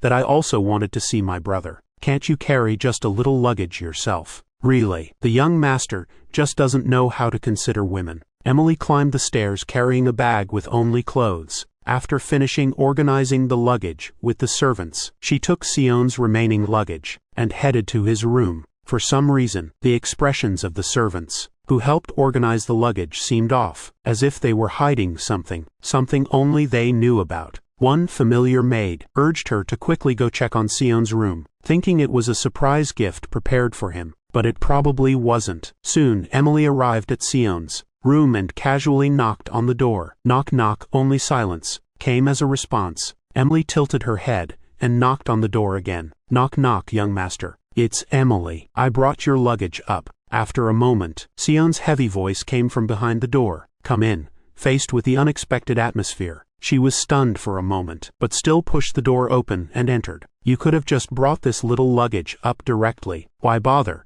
Just after entering and complaining a few words, Emily was scared stiff by the scene before her eyes. In her pupils reflected the figures of two men. "Ah, so this is that lady, the maid who was with you at the front lines," the unfamiliar man said with a smile. Emily recognized that man. He gave the feeling of being a divine existence, descended to the mortal world, extremely charismatic. In this duke's household, there was only one person with such appearance. The eldest son of the family, Ethan Belmont. For some unknown reason, he was now sitting in Sion's room. Emily hurriedly covered her mouth and hastily bowed her head. "I'm sorry, I didn't know the eldest young master was here. How rude of me. If there were a mouse hole, I'd really want to crawl in and hide." Acting so frivolously in front of him, he was the first person all servants most wanted to serve. "Young, haha, it seems you two have a good relationship. After all, Sion, you brought her to the front lines. She must be a very trustworthy maid." Sion remained silent. It looked like before he came, they had already had some conversation. Ethan was preparing to stand up. "You must be very tired from just returning. I'm sorry for taking the time to come over.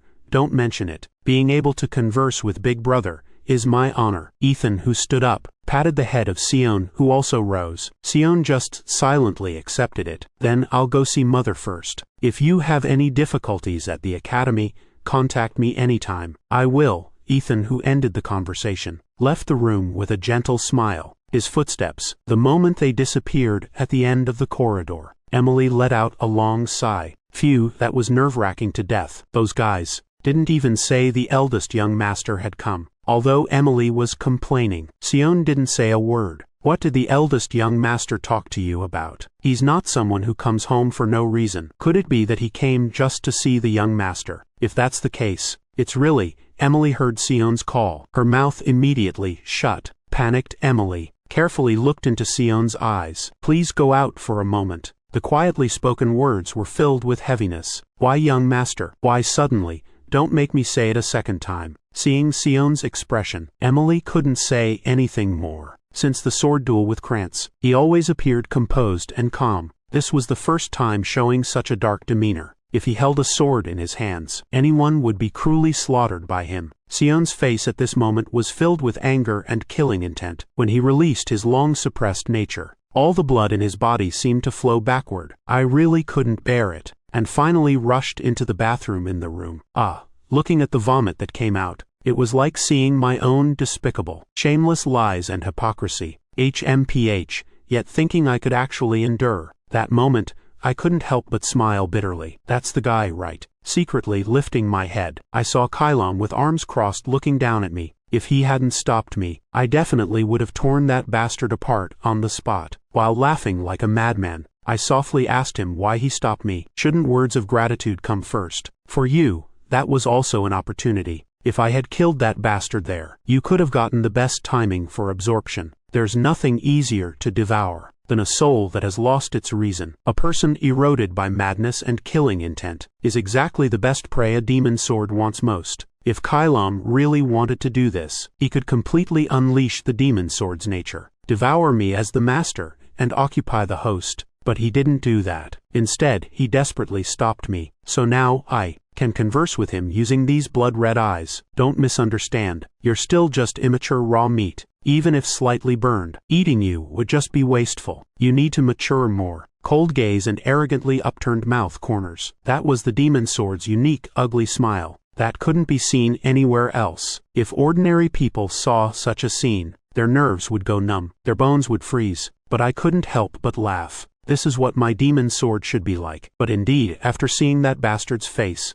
I seem to understand why you went mad like a rabid dog. How does it feel? How does it feel to encounter your previous life's enemy? Quite fortunate. Fortunate. Kylom unexpectedly raised an eyebrow. I too have thought countless times in this insane life about that guy that I first always trusted and followed. Exactly when did he start to hate me? Was it because I was too outstanding that he felt extreme jealousy, which ultimately became extreme hatred? Then, if I had never been by his side from the beginning, what would have happened? At least I could have avoided that tragic death. How naive. Why, is it because you consider him a brother that you've developed pity? What do you take me for? That bastard is now just an empty shell without any aura. Drawing my sword to revenge against such a despicable villain cannot possibly calm the rage in my heart. 20 years from now perhaps I wouldn't know, but the current Ethan is still just an uncarved foundation stone. To be honest, the owner of the holy sword that pierced my heart is completely different now. What would be left from killing such a guy? But the moment I faced that bastard, I understood. Understood what? My heart ached faintly. That moment's scene surfaced again. When the golden holy sword pierced my heart, he said that during our time together, he had never truly trusted me. Those were the despicable eyes I saw. Whether then or now, this bastard's gaze was chillingly similar. It wasn't because of me that he became bad, but was filthy and spineless from the beginning. When needed, he would suck every drop of blood dry. When not needed, he would ruthlessly abandon. That bastard was like that from the start. Even if his cunning smile hid his true nature, I had already seen through his essence. Like a mark carved on my body, it could never be erased. I recognized him the first time I saw him. So how fortunate is that? That existence I want to make suffer all pain still exists in the way I hoped. Even so, I still won't be impatient. As Kylom said, meat tastes good only when cooked. Eating it when slightly burned won't allow tasting the best flavor. The future will become very interesting. Kylom, it must become interesting. So I won't regret today's events. Everything I swore to achieve myself. In that life, the name Ethan Belmont will not exist. Even if that bastard has gods behind him, it doesn't matter. I will completely erase him from this world. Dawn Chapter 27. Back to Academy 1. The silver door at the end of the corridor on the mansion's 5th floor. A well-built man, wearing the mansion's uniform, came to the door. Knock knock, please enter. Although it was late at night when even the servants in charge wouldn't come, the room's owner still allowed entry. Upon seeing the room's owner, the man immediately bowed before him. Ethan was sitting in a chair, reading a book in a leisurely posture. The location of that second young lady you mentioned has been confirmed. Ethan's gaze remained on the book, asking indifferently where he was. Confirmed to be in the northern continent's white elf territory. Captive Aina. It seems he has been there for quite a long time. Fluina Ma, with a race that extremely hates outsiders. Indeed, his affinity is worthy of praise. Ethan, still reading, looked at the moonlight reflected on the window, and showed a subtle smile. If you continue observing him, when you discover signs of returning to the Empire, please tell me again. Understood. The man who had been observing him then carefully asked, has something good happened? Why do you think so? Lord Ethan looks different from usual, appearing very cheerful. Was the meeting with your brother interesting? At the mention of his brother, Ethan's smile quickly turned into laughter. Haha, interesting. That's certain. Perhaps you could say that. But Kellen, you've misunderstood. I'm in a very bad mood right now. Eyebrows drawn in arcs, lips tightened into a straight line. This was completely different from his expression when Sion was mentioned earlier. I deeply apologize for failing to understand Lord Ethan's feelings. The man hurriedly bowed his head. It's fine. Even I can hardly hide my inner feelings. How can I expect others to understand? Especially a youth who just escaped mediocrity. 10 feet of water can be measured, but 1 foot of human heart is hard to fathom. Ethan's meeting with Sion a few hours ago left him feeling irritated and unsettled. So what did you discuss with that brother Sion? Nothing special. Just asked about recent circumstances. Said a few words of blessing. But why do I feel so uncomfortable? His eyes also became firm, his face full of negative emotions. He was startled when he saw me after a long separation. Being surprised is normal. It can't be called a long separation, because I've never actually communicated with that guy. In fact, today was the first time we talked face to face. The age gap between Sion and Ethan was a full 7 years. All along, Ethan had no interest in Sion whatsoever, and his practical personality made this situation even more obvious. How to put it? As if he had seen an enemy from a previous life. His gaze seemed ready to kill me at any moment, although in his mind, there were no memories of me at all. Pure killing intent. Sion's gaze at that time was as if looking at something not human, but a demonic existence. No matter what, I really must pay more attention to this little brother. To prevent him from going down the wrong path, we must watch him carefully. Kellen immediately understood Ethan's meaning. "I'll have someone follow him." Ethan responded with silence, but the finished man immediately left the room. Left alone, Ethan rose from his seat, casually gazing up at the night sky. Between the pitch-black canopy without a single star, mixed with faint mist, that strange sight seemed to remind one of something. Creation calendar year 986,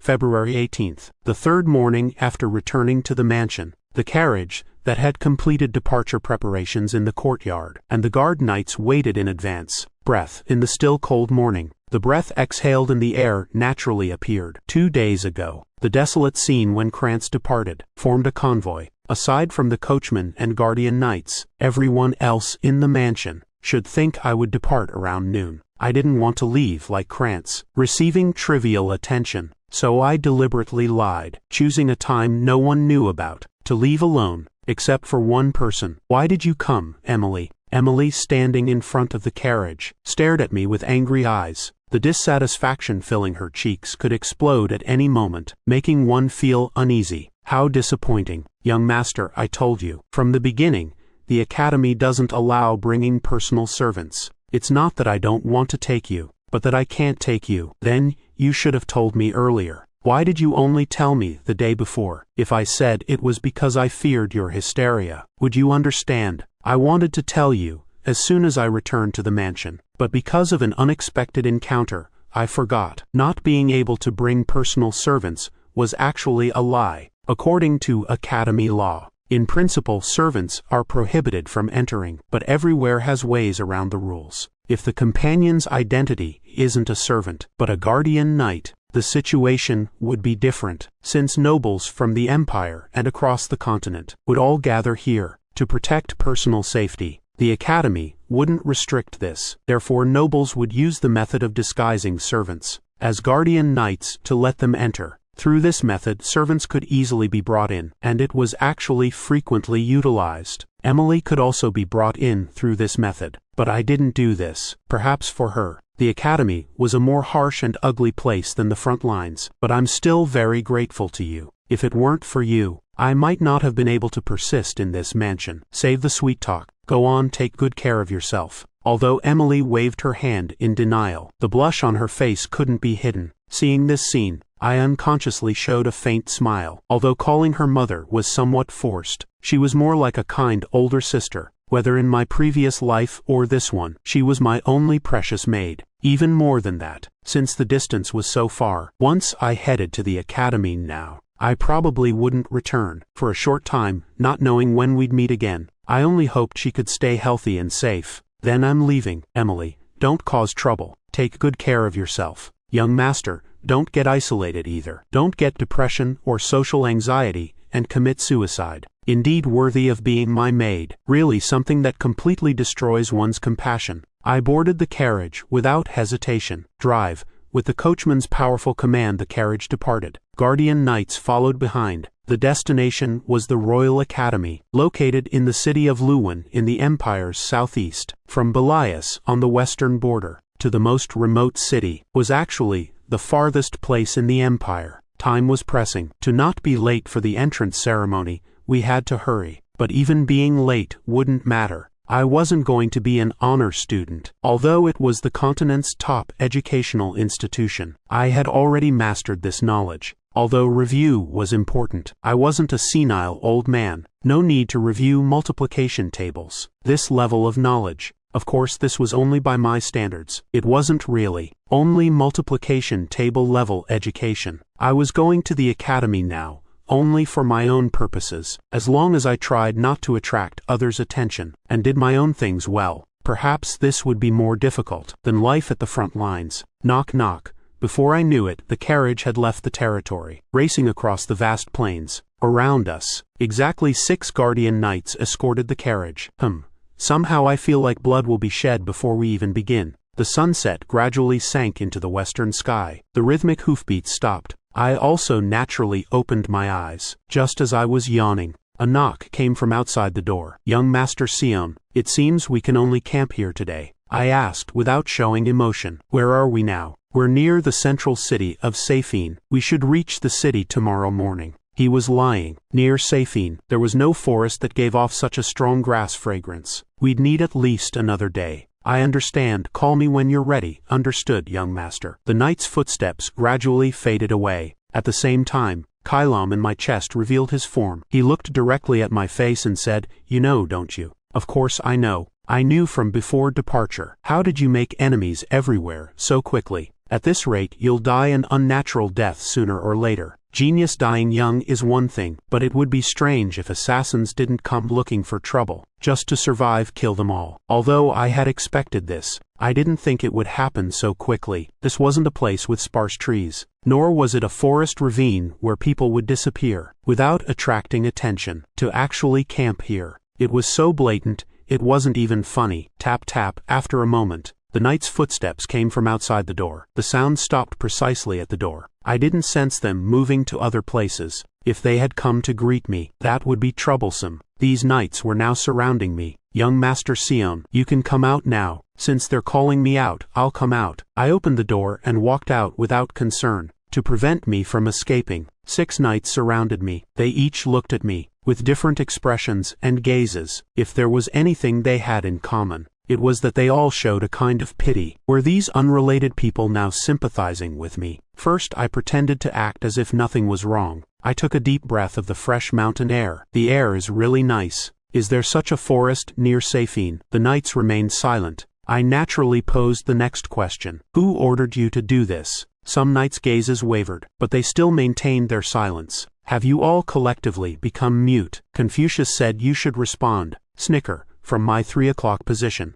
A knight with thick long hair and a black mole under his eye laughed mockingly at my words. What are you laughing at? I barely suppressed a trace of displeasure in my heart. I have no personal emotions. As I shifted my gaze, a knight directly in front finally spoke. I didn't ask about your emotions. My question was something else. In any case, please maintain courtesy to the end. I will try to let you leave without pain. Just close your eyes, and you can sleep peacefully. Does this count as answering my question? Indeed, as puppets following orders, you bear no real guilt. But from another perspective, becoming such puppets is itself a sin. Moreover, bad luck is also a kind of sin. But you should at least answer the question I asked. I've asked 4 times already. I'll ask one last time. Who ordered you to do this? The answer came from an unexpected place. Those about to die don't need to know such things. This was truly infuriating. That knight with the black mole, who had mocked me earlier, interjected again. The emotions I had barely contained finally exploded. Crack, in less than a second, accompanied by a dance-like motion, along with a pleasant sound. My face was splattered with red blood. In the time it takes to sever a head, a massive head was thrown to the ground. The instantly pale faces of the knights were truly worth seeing.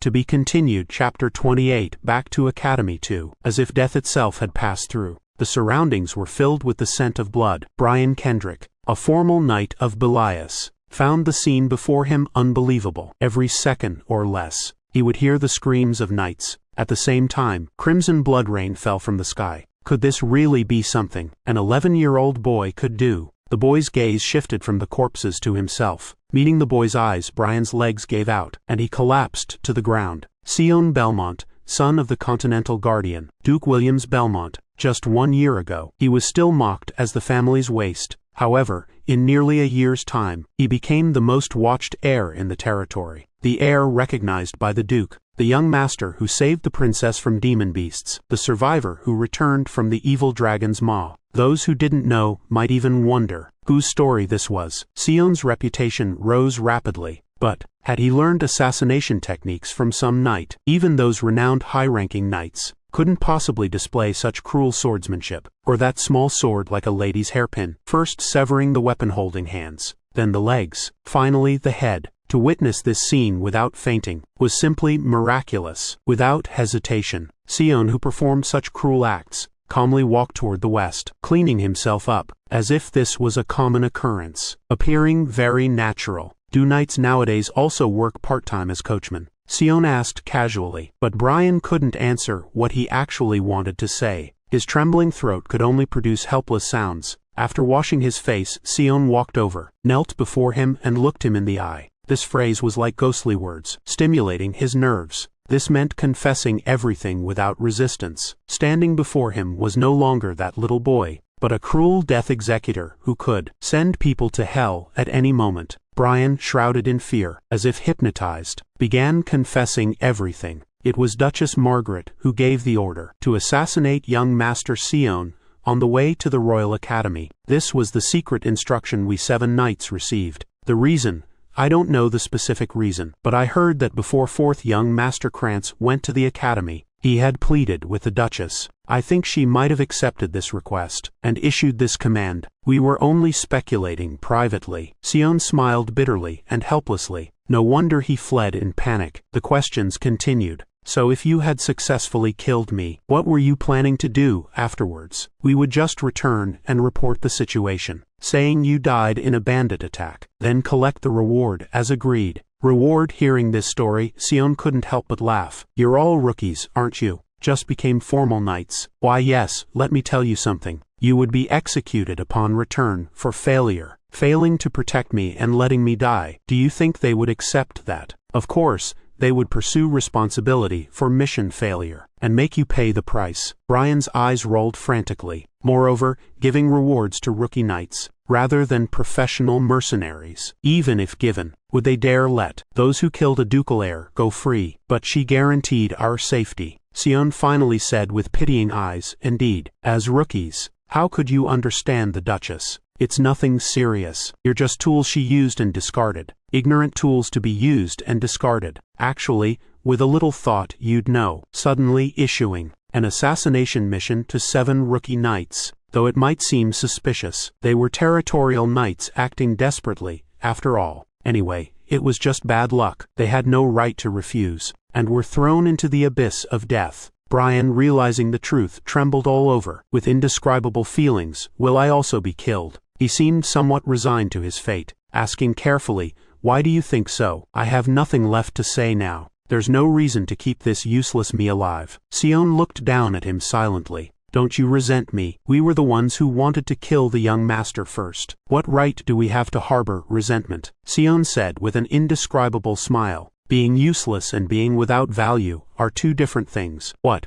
I'm not that kind of person. These were incomprehensible words to Brian. And you still have something to do for me. What thing? Sion nodded, pointing to the carriage fallen beside the corpses. Though it's seen some blood, both the horse and carriage are intact. You can drive a carriage. What are you thinking? What else could I be thinking? I can't walk on 2 legs to such a distant place. What a presumptuous guy. Not using divine power to drive the carriage, but having to use this kind of fellow. Do you want to spread rumors of ghost carriages everywhere? Might as well say the heir of the death god has returned. What a merciful assassin, Lord. Kylum mocked, while clicking his tongue. Merciful. I don't know if it should be called mercy. All his companions who came with him are dead. Yet he has to drive a carriage for his enemy. This situation is indeed humiliating. I suppose feeling humiliated is normal. Although I understand Kylum saying there's no need to save him. But conversely, there's no need to kill him either. He's going to die anyway when he returns. If he can be better utilized,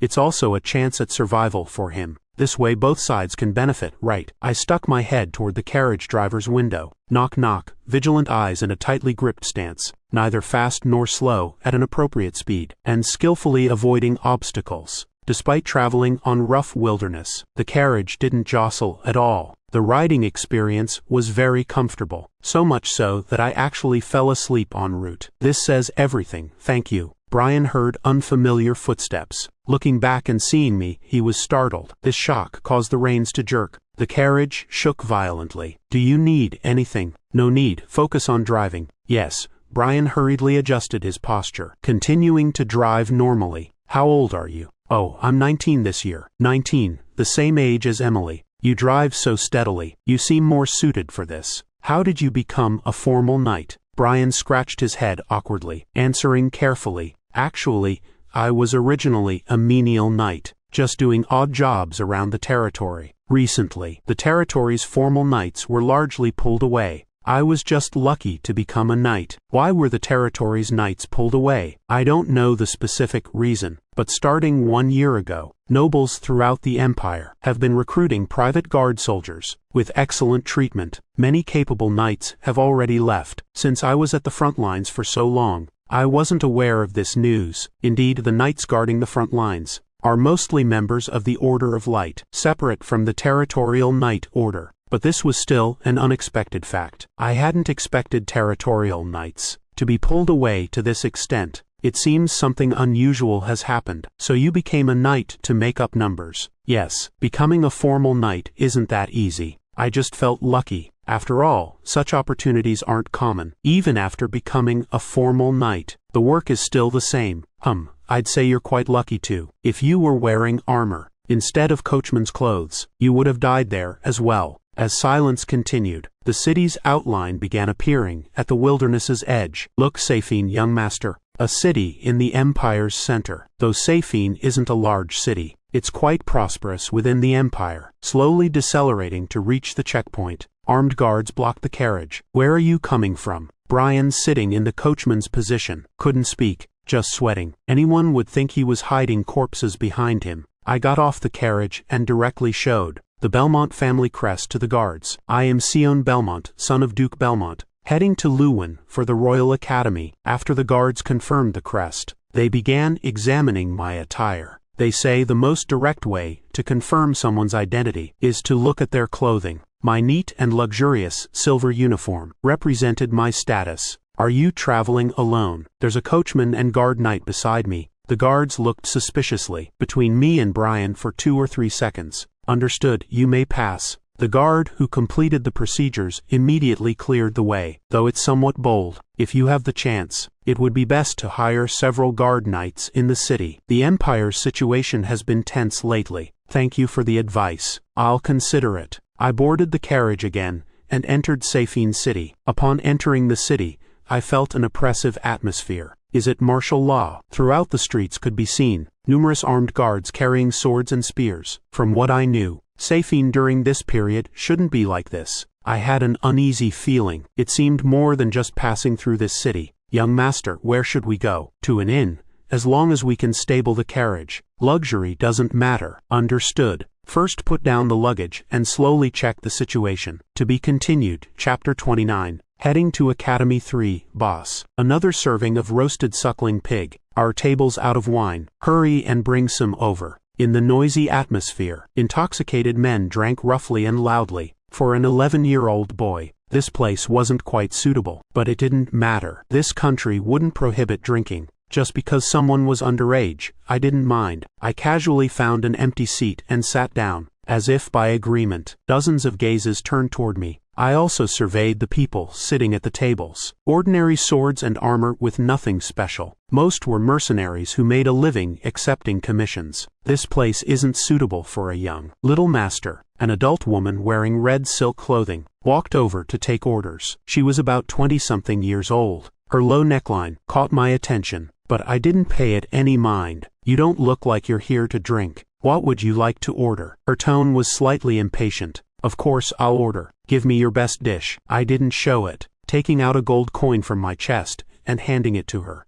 The woman who received the gold coin's eyes instantly lit up. This gold coin could not only buy one meal, but could buy all the food here. Then give me a drink as well. Consider the rest a tip. Hearing the word tip, her face immediately became radiant. What a generous young master who knows how to spend money. Please wait, guest. She immediately ran into the kitchen. Her tone also changed. The gazes around me turned toward me again. Some people seemed to smell money, licking their lips. Is this a rich family's child here to tour the city? A man across from me finally came over to strike up conversation. He was massively built, almost impossible to take in at one glance. When he sat across from me, even the table shook. I didn't invite you to sit, but his body odor was more pungent than he looked. Did you bathe today? Don't be so cold. I'll give your tender face a few bumps. Haha, is this supposed to be funny? Watching him laugh by himself, I instead wanted to give him a few words. You're still young, and don't understand things. Money should naturally be spent on useful places, not used to tip such tempting women.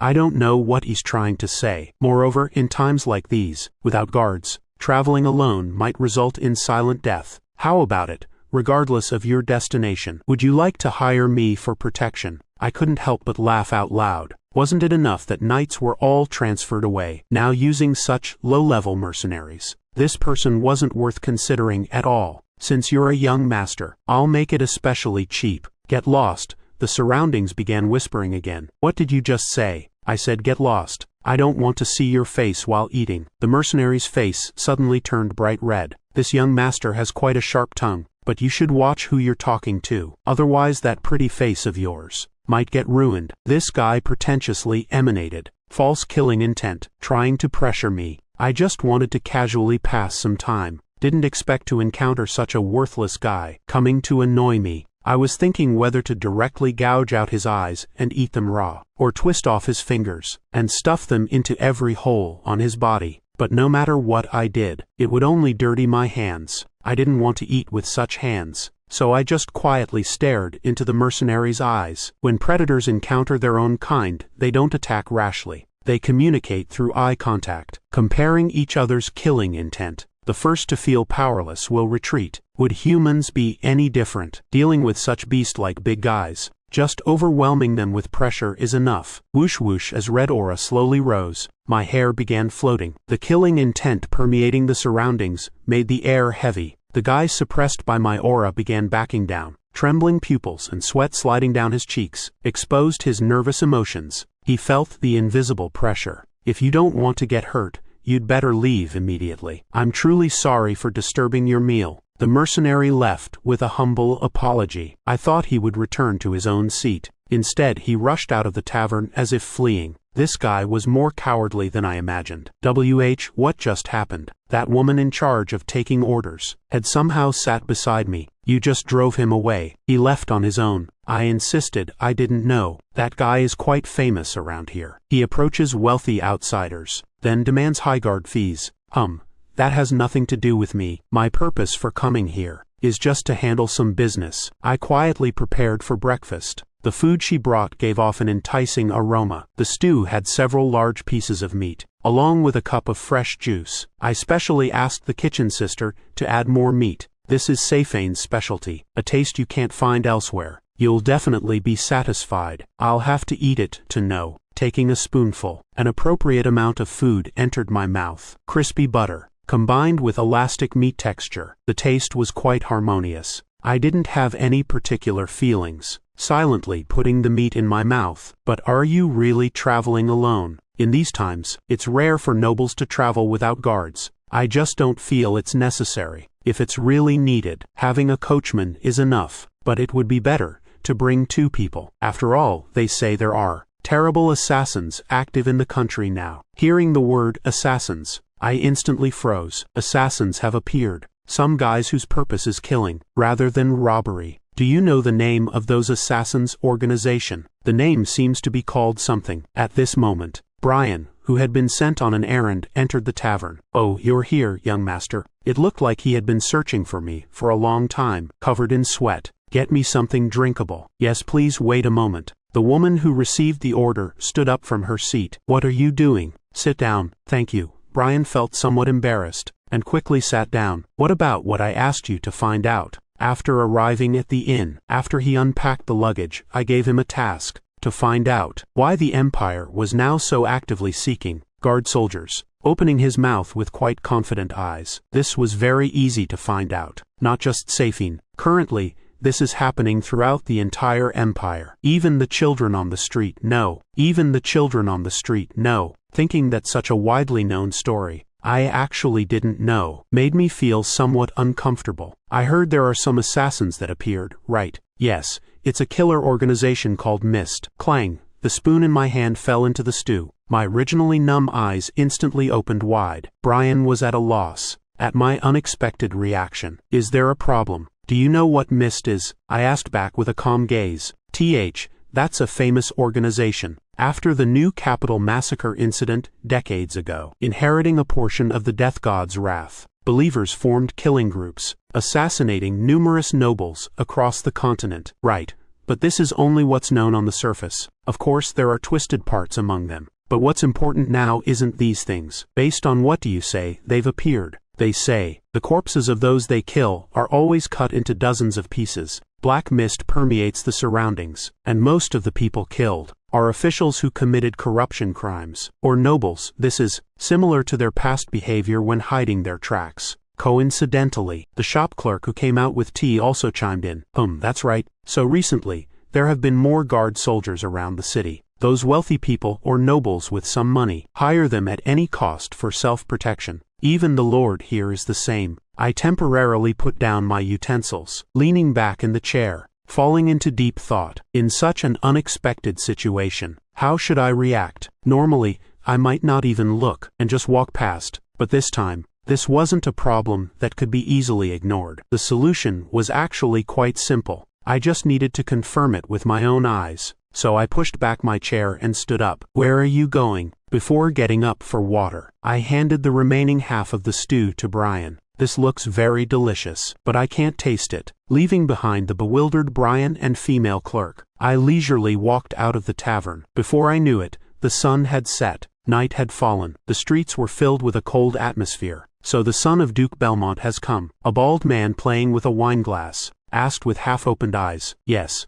I heard he's here for the Royal Academy. You mean that useless one from the Belmont Duke family? They say he's grown quite a bit this year, often traveling back and forth to the front lines. But that has nothing to do with me. The man snorted disdainfully. So how did the investigation I asked you to conduct go? We've investigated with all our might, even employing foreign mercenaries. Lord, isn't this enough? If we forcibly increase the number of guards, it will affect territorial management. Why, do you also hope I'll be defeated by those guys? No, that's not what I meant. Crashed the thrown wineglass. Hit the attendant in the head, who fell down. Do you think I hire guards just to protect my own head? Would I tremble because of those lowly assassins? I must personally catch them, show them what I'm capable of, so they won't dare act rashly. Of course, we failed to understand your intentions. We're truly sorry. The attendant, ignoring even the pain, bowed his head asking for forgiveness. Since you understand, stop babbling. By tomorrow, gather the number of people I requested, and strictly seal everyone's mouths. Yes, understood. The attendant, with a bleeding wound on his forehead, quickly left the room. The Lord, now alone, roughly grabbed the wine glass from the table, continuously cursing a bunch of worthless fools. I've fattened you all these years. When I die, you can inherit my position. The Lord barely steadied his swaying body, standing up from his seat. I am the Lord of Safine, afraid of the followers of the Black Mist Dragon. Come if you dare. I'll tear your flesh apart and throw it in the pot as my drinking snacks. Haha. The Lord, drunk out of his mind, paced back and forth in the room, shouting loudly. Nonsense. Suddenly, a strange voice came from somewhere in the room. Feeling a chill, the Lord stopped shouting, while looking around. What?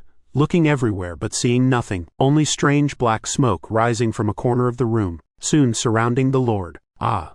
The Lord immediately got up and ran toward the door. Bang, bang, bang. What's happening? Why won't it open? The door had somehow been locked. No matter how much he shouted, there was no echo from outside. Hey, isn't anyone there? Come quickly, those people have appeared. The followers of the Black Mist, accompanied by brief silence. The Lord's body collapsed like a corpse. Moments later, his body was dragged away by some force, then disappeared into the darkness. Only a few empty wine bottles remained in the empty room. Preface Chapter 30, Academy 4. If a human being were stripped of their identity as human, what would happen? Social rejection, complete isolation, no recognition from anyone, just as weak individuals gather together to form groups, establishing order and laws. Humans wanting to remain in this group must follow these rules. What if they violate them? Simple, they're no longer human. Look at those murderers, rapists, violent criminals who commit serious crimes. Do we treat them as human because they did inhuman things? We absolutely won't put them in the same category, though it doesn't seem like much. Being denied one's essential nature is terrifying. What do people eliminated this way become later? Anyway, why am I talking about this? Not only us humble humans, but even among those supremely noble gods, there are those who are eliminated. Among the gods, there are also unrecognized gods expelled from divine miracles. That deity named Ars, god of black mist, such deities, toward their creations. Humans also took the same measures. Cannot follow the god of black mist, though no one taught us this. It seemed like an innate boundary. This concept has continued in human society, to this day. However, just as human hearts cannot remain constant, this concept cannot remain unchanged forever. The day black mist was first witnessed on the continent, some began resisting long-held divine concepts. These people later became known as material believers. They were the first among humans to worship Rs as a deity and follow him, even denying the existence of other gods. However, the price of denying gods was enormous. Humans who maintained traditional concepts considered them negative existences that shouldn't exist in the world, advocating that only rejection and slaughter were the solution, thus denying their identity as humans. Therefore, the believers were completely rejected by their own kind, and ultimately massacred. The few survivors regrouped their forces, forming the Mist. Having experienced elimination once, they no longer had any willfulness. They denied the world order centered on light, exposing the ugly side that the world had never revealed. Their method was assassination. Their targets were mainly those upper-class people, unknown to the world, who committed countless evils. But due to their overly cruel methods, they were not well received among ordinary people. Eventually, like the existence they followed, they were denied their identity as humans. So why would I know these things? Because I was once a member of the Mist. External rumors claim the Mist was exterminated by the Expeditionary Army led by the Order of Light. But actually, this is just a distorted fact. They weren't exterminated, but voluntarily hid their traces, supposedly waiting for an inheritor who would inherit divine power to appear again. But this was just an excuse. Actually, it was because of that foolish god's caprice. In any case, my greatest reason for going to the academy was to make contact with the Mist again. But while I was away, they had already begun to act. Unless that damned god changed his mind again, it was impossible. Unless I confirmed it with my own eyes, I couldn't go to the academy with peace of mind. I calmly surveyed my surroundings. Where light shines, there must be shadows. Even in prosperous cities, this was no exception. Roads leading in all directions, and densely packed buildings. Occasionally, luxurious buildings could be seen, with fully armed guards stationed at their entrances. It seemed these weren't professional guard soldiers in the first place, but ordinary mercenaries. There was no sense of identity here, only a cold atmosphere. Is it because there are no monsters to hunt, so they came out to hunt humans? Kailam somehow materialized, poking my cheek and saying, I just wanted to use my eyes to look and see. Whether it's that Mist or the meatballers, that guy is really strange too. He himself also wants a follower group that worships him. Kailam knew nothing about the Mist. This might be somewhat unexpected. Although he was a demon's sword that inherited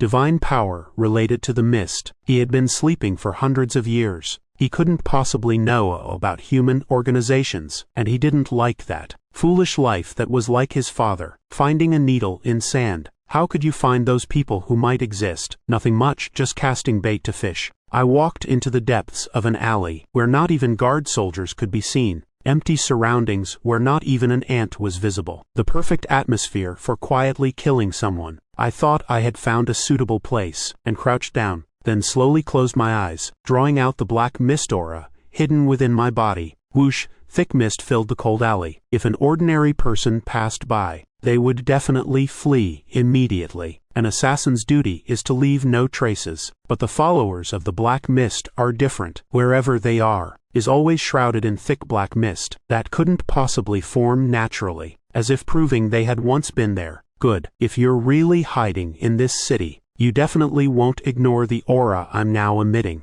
Then, come see me personally, to confirm my existence. I also need to prove you're the people I'm looking for. But if what I said before is true, if there's no one in this city who can smell my aura, then this black mist is just smoke. I waited in place for 30 minutes, but only the damp night wind came. I began to feel regret, not knowing what I was doing. Our master is doing foolish things again. Kailam looked mockingly at my stupid behavior. It seems after waiting so long, I haven't even seen a single ant. At least it proves they're not in this city. Think about it, there's really no need for such trouble. Just go directly to find their lair. Wake up that stupid god and ask, wouldn't that work? Not using the most reliable method, but always busy with useless things. I stood up, shaking the dust off my body. Rustle, rustle, just as I passed through the mist, preparing to return to my lodging. Strange sounds came from the other side of the alley. like the sound of struggling to drag something. I immediately listened carefully in that direction. Tap tap tap. The sound was also accompanied by a stranger's footsteps. Although there was only one set of footsteps, I sensed more than one person's presence, and I smelled blood. Kailam seemed to smell something good. The rich aura mixed with dirty bloody scent. Perhaps 30 minutes of waiting wasn't wasted. The corners of my mouth turned up slightly, waiting with excitement for the other party to approach. But before long, the gradually approaching footsteps suddenly stopped. Tap tap tap. I thought he had stopped, but he began running at full speed again. The problem was, he wasn't running toward me, but running farther away. That is to say, he was fleeing from me. Had he gone crazy? I didn't hesitate at all, immediately rushing out, having finally set bait and waited, only to have him smell it and run away. Clearly, this guy wasn't running because he feared the strange mist, but because he realized I was in the mist. Passing through the mist and turning the left corner, I saw a figure struggling to escape. Bang! Without hesitation I grabbed his neck,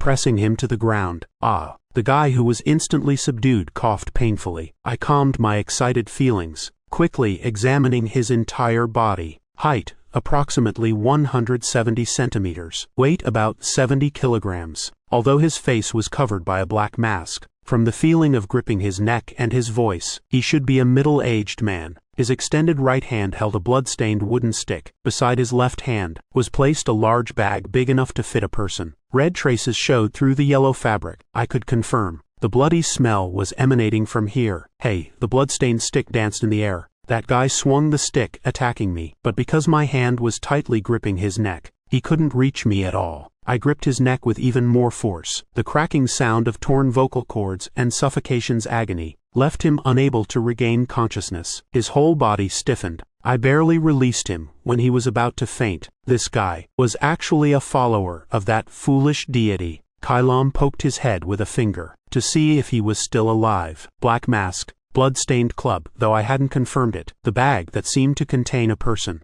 It appeared some conditions were met, but this was too unreliable. Gasping heavily, he finally showed signs of life. Please spare me, desperate cries begging for mercy. Hearing this voice, I couldn't help but sigh. A fake, just a crude imitation in appearance. An assassin who made the entire continent tremble. Actually begging humbly for mercy. This was indeed the kind of despicable behavior that true assassins absolutely cannot tolerate. This guy wasn't from the Mist organization at all. The yellow bag placed aside suddenly moved. Ah, nauseating sounds followed. From the hoarse voice, it shouldn't be some beautiful woman inside. Out of curiosity, I decided to open the bag and look.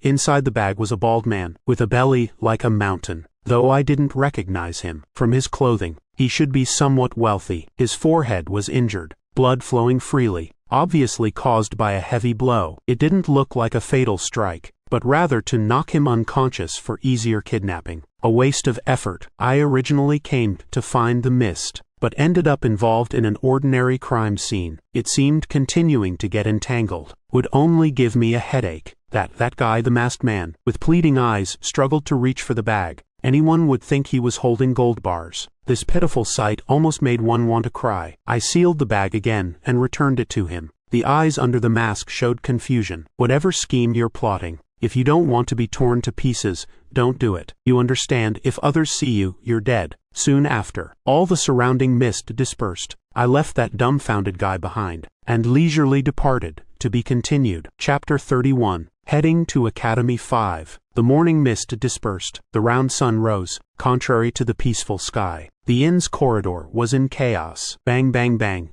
A group of iron-armored knights roughly pounded on the door. Brian hurriedly opened the door and came out. Is there something wrong? Brian appeared panicked at this sudden intrusion. Emergency measures have been declared throughout Safine territory. We will conduct collective investigations of outsiders. Everyone in the room come out. The knight displayed an order, bearing Safine's seal, and requested cooperation. After seeing the order, sweat appeared on Brian's face. We're truly sorry about this. If you could tell us the location, we'll go there. Could you please give us some time? Bastard, do you think we're joking? If you don't want to be forcibly taken away, come out quickly. The young master is still fast asleep. He ordered that he absolutely not be disturbed until he wakes up himself. Young master, hearing this word, the knight scoffed. There's actually a young master staying in this shabby inn. That means there's a noble here. Those people who value dignity more than life would actually stay in such a place. This statement doesn't even deserve to be called funny. If you don't come out after I count to 3, it'll be considered non-cooperation. We will begin forced action. The knight held up 3 fingers. 1. Knights, please wait. This is terrible. The knight ignored this. 2. If this continues, all you knights will be sent to the underworld. 3. As 3 was spoken, the knight forcefully pushed open the door and rushed into the room. The knight, entering the room, saw Sion sitting on the bed taking off his shirt. From his bewildered gaze, he seemed to have just awakened. Though they had bravely barged in, they were soon enveloped in silence. Slender, smooth body lines, not an ounce of excess fat. What didn't match his childish face was his body covered with numerous scars. This brought to mind a veteran who had experienced countless battlefields, rather than this feeling like mistakenly entering a rabbit hole, only to encounter a tiger. Everyone who entered the room was momentarily speechless. "Are you awake, young master?" Brian, who recovered first, asked carefully. "You woke me up." A gaze full of killing intent shot directly at him. Brian stiffened completely the moment their eyes met. "What did I say last night?" Sion's tone was full of impatience. "You said that until you woke up yourself. We absolutely must not disturb you." "Then what is this?" "I didn't wake up on my own. I tried my best not to disturb you, but there were unavoidable circumstances here." The trembling Brian looked toward the Safine knight, as if urging him to take responsibility. The stunned knight suddenly realized his duty and hurriedly shook his head. "According to Safine's emergency measures, currently all outsiders in the city must undergo investigation, so we must request your cooperation." The knight's voice was as small as a mosquito. "Could you perhaps be from a noble family?" Seeming to realize something serious, his tone also became respectful. Sion didn't answer, just glared fiercely at the knight. Under the indescribable sense of oppression, the knight could no longer speak. It was Brian who broke the silence. "Our young master is the son of Lord Belias, Duke Belmont's young master, Sion Belmont. He's heading to Lewin to attend the Royal Academy." He hurriedly displayed the Belmont family crest from the table to the knight. The knight who confirmed the crest opened his eyes wide, immediately put away his weapon, and bowed deeply. "I'm sorry. I didn't know. I pay my respects to the son of Duke Belmont." The other knights also hurriedly bowed their heads. No one spoke. Silent time passed. Sion surveyed the knights with a stern gaze, as if finally awakening fully. He began putting on his clothes. Seeing this scene, Brian breathed a star. Several lives were saved today. Emergency measures for outsiders. Yes, suddenly why? Could it be that the ceramic tax gold hidden in the warehouse was stolen? Hearing about ceramic tax gold, the knight was startled. "What important matter are you talking about?" "It's not that, but our Lord Febeck disappeared last night." "Febeck, I've heard this name somewhere. I remember. He's a member of a powerful imperial family." "You mean Febeck of the Marquis Nepolis family?" "Nepolis. Yes. After the previous lord suddenly died a year ago, he took over this territory. I didn't expect that bald family to be ruling. The Nepolis family is one of the empire's 3 great wealthy houses. The current empress, Cassandra Nepolis, comes from this family. Now it should be Marquis Randolph Nepolis managing the family. His younger brother is Lord Febeck, who rules here, but he disappeared. Just how poor was the guard work for the lord to disappear? What?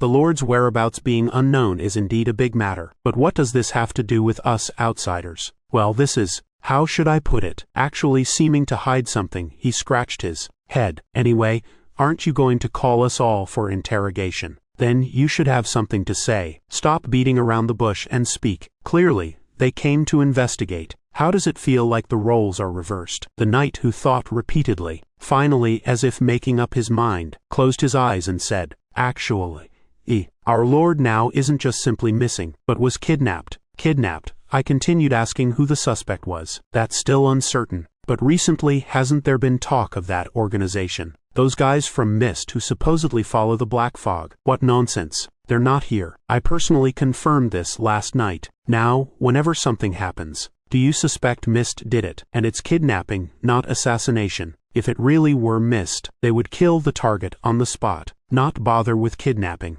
In comparison, someone impersonating Mist kidnapping the Lord is more believable." "Wait, mentioning impersonators. Last night's events, naturally, surfaced in my mind. Could this be? That cowardly lord isn't bald, is he? Yes, I answered without hesitation. The kidnapper wearing a black mask. The bald noble. It seems the guy the first saw last night was very likely the kidnapper. I originally didn't want to get involved in these trivial matters, but discovered the two people I met yesterday were the missing lord and the kidnapper. Things got entangled again. We also think this is quite impossible. Our lord isn't the type who would become a target of those black-hearted people. This is really troubling. Don't I know the dirty deeds of that bald family? If they knew Marquis Nepolis, and even the current empress, would later be accused of treason, and all executed, they would surely be shocked, because in the room where our lord disappeared, strange black smoke appeared. So when we suspected, we included it in our considerations. Therefore, to find possibly disguised individuals, we're investigating external personnel. Right, exactly so. Your insight is truly sharp to voluntarily tell me these facts I hadn't even asked about. What an honest knight, even though I'm backed by the Belmont family. But no matter how you look at it, you don't seem like someone who could get ahead. I stood up from my seat. Well, since we all know now, let's leave it at that. Leave? The knight asked back with a stupid expression. The investigation is over, isn't it? Since they're no longer needed, let them go. Of course, ending the investigation was our side. The people no longer needed referred to those knights,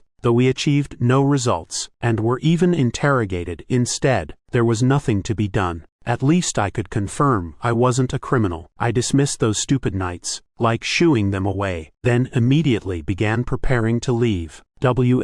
Where are you going, young master? Brian, who had been observing the situation from the side, asked with a bewildered expression. Going for a drink. This early in the morning. It won't take too long. When I return, prepare to depart. Yes, understood. Though the road to the academy was still long. Isn't there a saying, the more urgent, the more you should take detours? Right now, wasn't eager to solve this meaningless kidnapping case, but planned to leisurely look around. Not really. I was just worried about that guy. Since that guy had seen my face, leaving like this, who knows what might happen. I returned to the alley where I had spread the mist last night. Though the sun had risen, the alley remained as quiet as last night. After confirming no one was around, he closed his eyes again. In the darkness, sensing killing intent, a wisp of thin mist drifted from his collar, crawling along his neck into his eyes. Vision wrapped in mist turned everything black. The entire world became black and white. However, this black and white world now visible was merely an irrelevant background. Pop in the blurred pupils.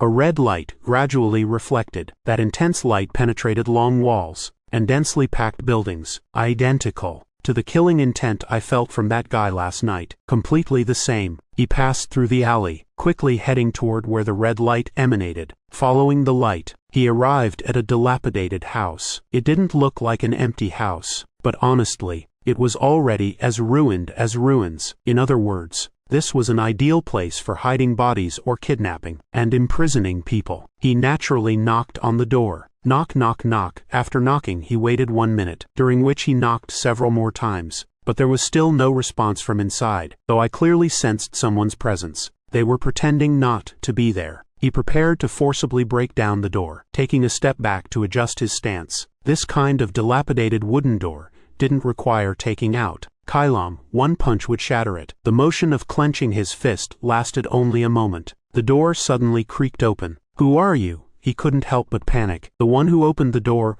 wasn't the expected middle-aged man, but a little girl who looked his age, and she was leaning on a crutch. I'm sorry, because my leg isn't well. It took some time to come out. He slowly looked down. This wasn't just any ordinary condition. The little girl's left leg was completely twisted below the knee, wrapped in white bandages. Looking up at her eyes again, they were filled with innocence, without a trace of killing intent. What's going on? Did I find the wrong place? Just as he doubted whether he had mistaken the house, another person appeared from inside. What is it, Sally? It was a middle-aged man with graying hair. When he saw my face, as if he had seen a demon, unable to hide his shocked expression, seeing his trembling gaze, I immediately understood I had indeed found the right place. To be continued. Chapter 32, Back to Academy 6. Though I couldn't clearly remember his face, that clumsy look in his eyes was clearly imprinted in my mind. The familiar aura they sensed between each other. He seemed to realize he had been discovered, not attempting to deny the situation. May I change locations? He seemed to be paying attention to the little girl who looked like his daughter. I silently nodded. The man looked at the little girl and said,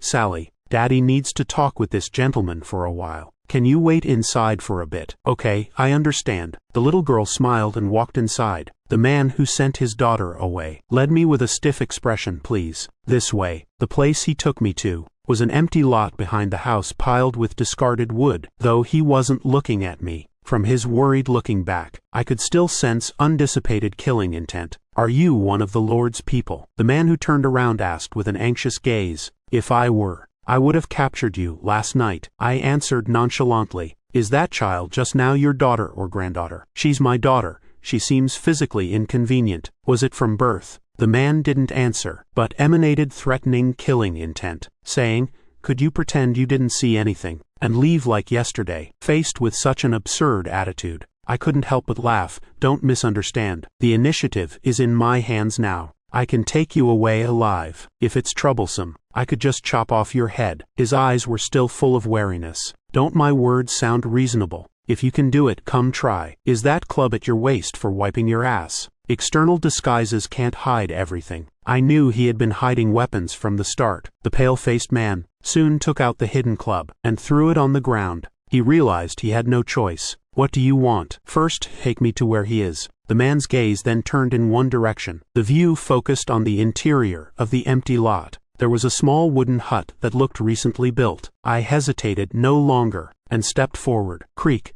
This place was probably only about 1 square meter in size, like a small outhouse, but the floor was covered with an incongruously clean carpet. Naturally, moving the carpet aside, stairs leading downward appeared below. Anyone would think there was a secret base here. Walking down the narrow stairs, I was greeted by a pitch-black space, so I gathered magic power in my hand and cast fire magic. Whoosh! The surroundings instantly became bright. This was a cramped underground space, with almost no difference from when the rain came in. A massive figure suddenly appeared before my eyes, nearly getting burned by the fire. Who is it?" The owner of that figure also seemed startled by the sudden appearance of someone, and began shouting loudly. That hoarse voice made one involuntarily frown. After carefully examining him from head to toe, seeing his bald head, I immediately understood. This was the missing Lord Weakling. "You bastard sexy, making me suffer like this without knowing who I am. I am Lord Weakling of Safin, a member of the great noble Nepolis family of the Empire." Weakling, Nepolis.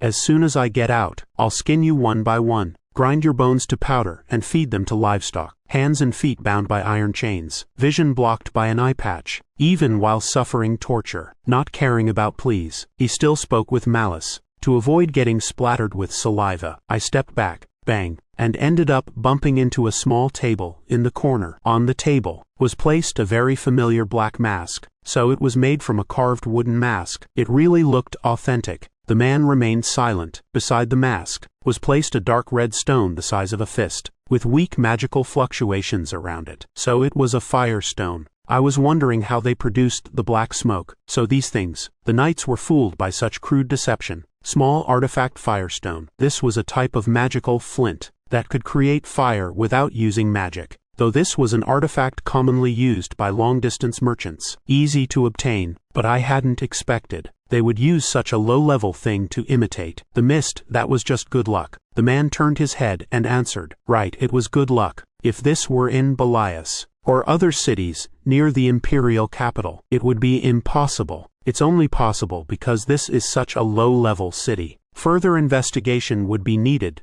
to know, but obviously, a city guarded by such stupid knights couldn't function normally. These vermin that shouldn't exist in the world. Even if you're followers of the Black Mist, do you think I'd be afraid? As long as I'm willing, wiping you all out wouldn't be difficult. Moreover, with such an incompetent lord, it's truly hopeless. Not only is he hairless, it seems he lacks brains too. Only knows how to cause trouble, but not how to submit. What exactly are you doing? You didn't kidnap him just to observe, but to torture him, right? Torture. Hearing the word torture, Fabek Wallen became even more agitated. I tried to ignore his reaction, and continued the conversation. Why yes, but I'm not mentally prepared yet, and there are still patrolling nights outside. Such a flimsy excuse. I couldn't even laugh anymore. I voiced the suspicion in my mind. Your daughter's leg is related to this guy, isn't it? The man didn't deny it.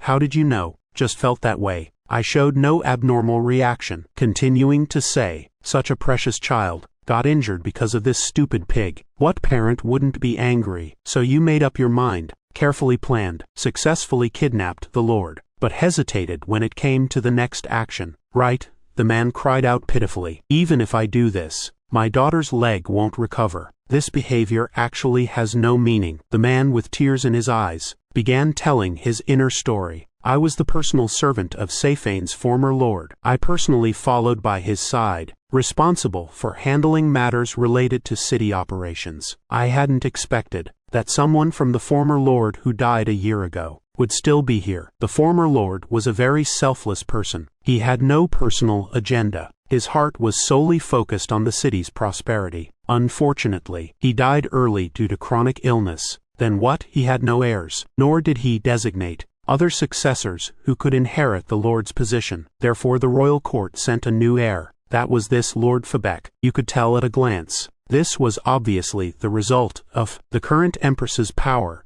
the Nepolis family working behind the scenes. However, this person was completely opposite to the master I once served. He didn't care about the city's safety at all, only cared about his own interests. Even under the pretext of supporting the family, he imposed enormous taxes on the territorial people and embezzled part of it. Needless to say, this was the behavior of a corrupt lord. In fact, reaching this level was sufficient reason for mist creatures to take action. I felt disgusted by such greedy behavior, so I immediately resigned and left. Anyway, I couldn't change that corrupt situation. Out of sight, out of mind. Why didn't you think of changing him? I'm just a powerless, small citizen. Moreover, that corrupt lord had the powerful Nepolis family behind him. If I rashly stood up, it would only accelerate my death. For him, this was actually the best response befitting his status. However, misfortune occurred from an unexpected place. The gods are truly merciless. What sin did that child have? What wrong did an innocent child who hadn't grown up do, just because she blocked his path? A tear slid down the man's cheek. She blocked my patrolling carriage. That was the reason. My child was just playing on the road. Unfortunately, got caught up in it. This guy broke my child's leg because of that. This means she can never walk again for the rest of her life. People often say, nothing hurts more than seeing a child suffer. I've never had children, can't fully empathize, but I can understand the impact this kidnapping incident had on the Lord. So I kidnapped this person not for anything else, just to make him taste the pain my daughter experienced. But if I do this, I would become the same as this inhuman, beast-like guy. Do you feel sorry? In my view, you're too weak. An eye for an eye, a tooth for a tooth. That's the way of the world. Hesitating just because of so-called dignity. Humans as creatures aren't worth discussing dignity in the first place. After listening to his account, I said softly to him, nothing different. What? It's just difficult to cross that line. This won't make you less human, because I'm also living upright in this world as a human. Moreover,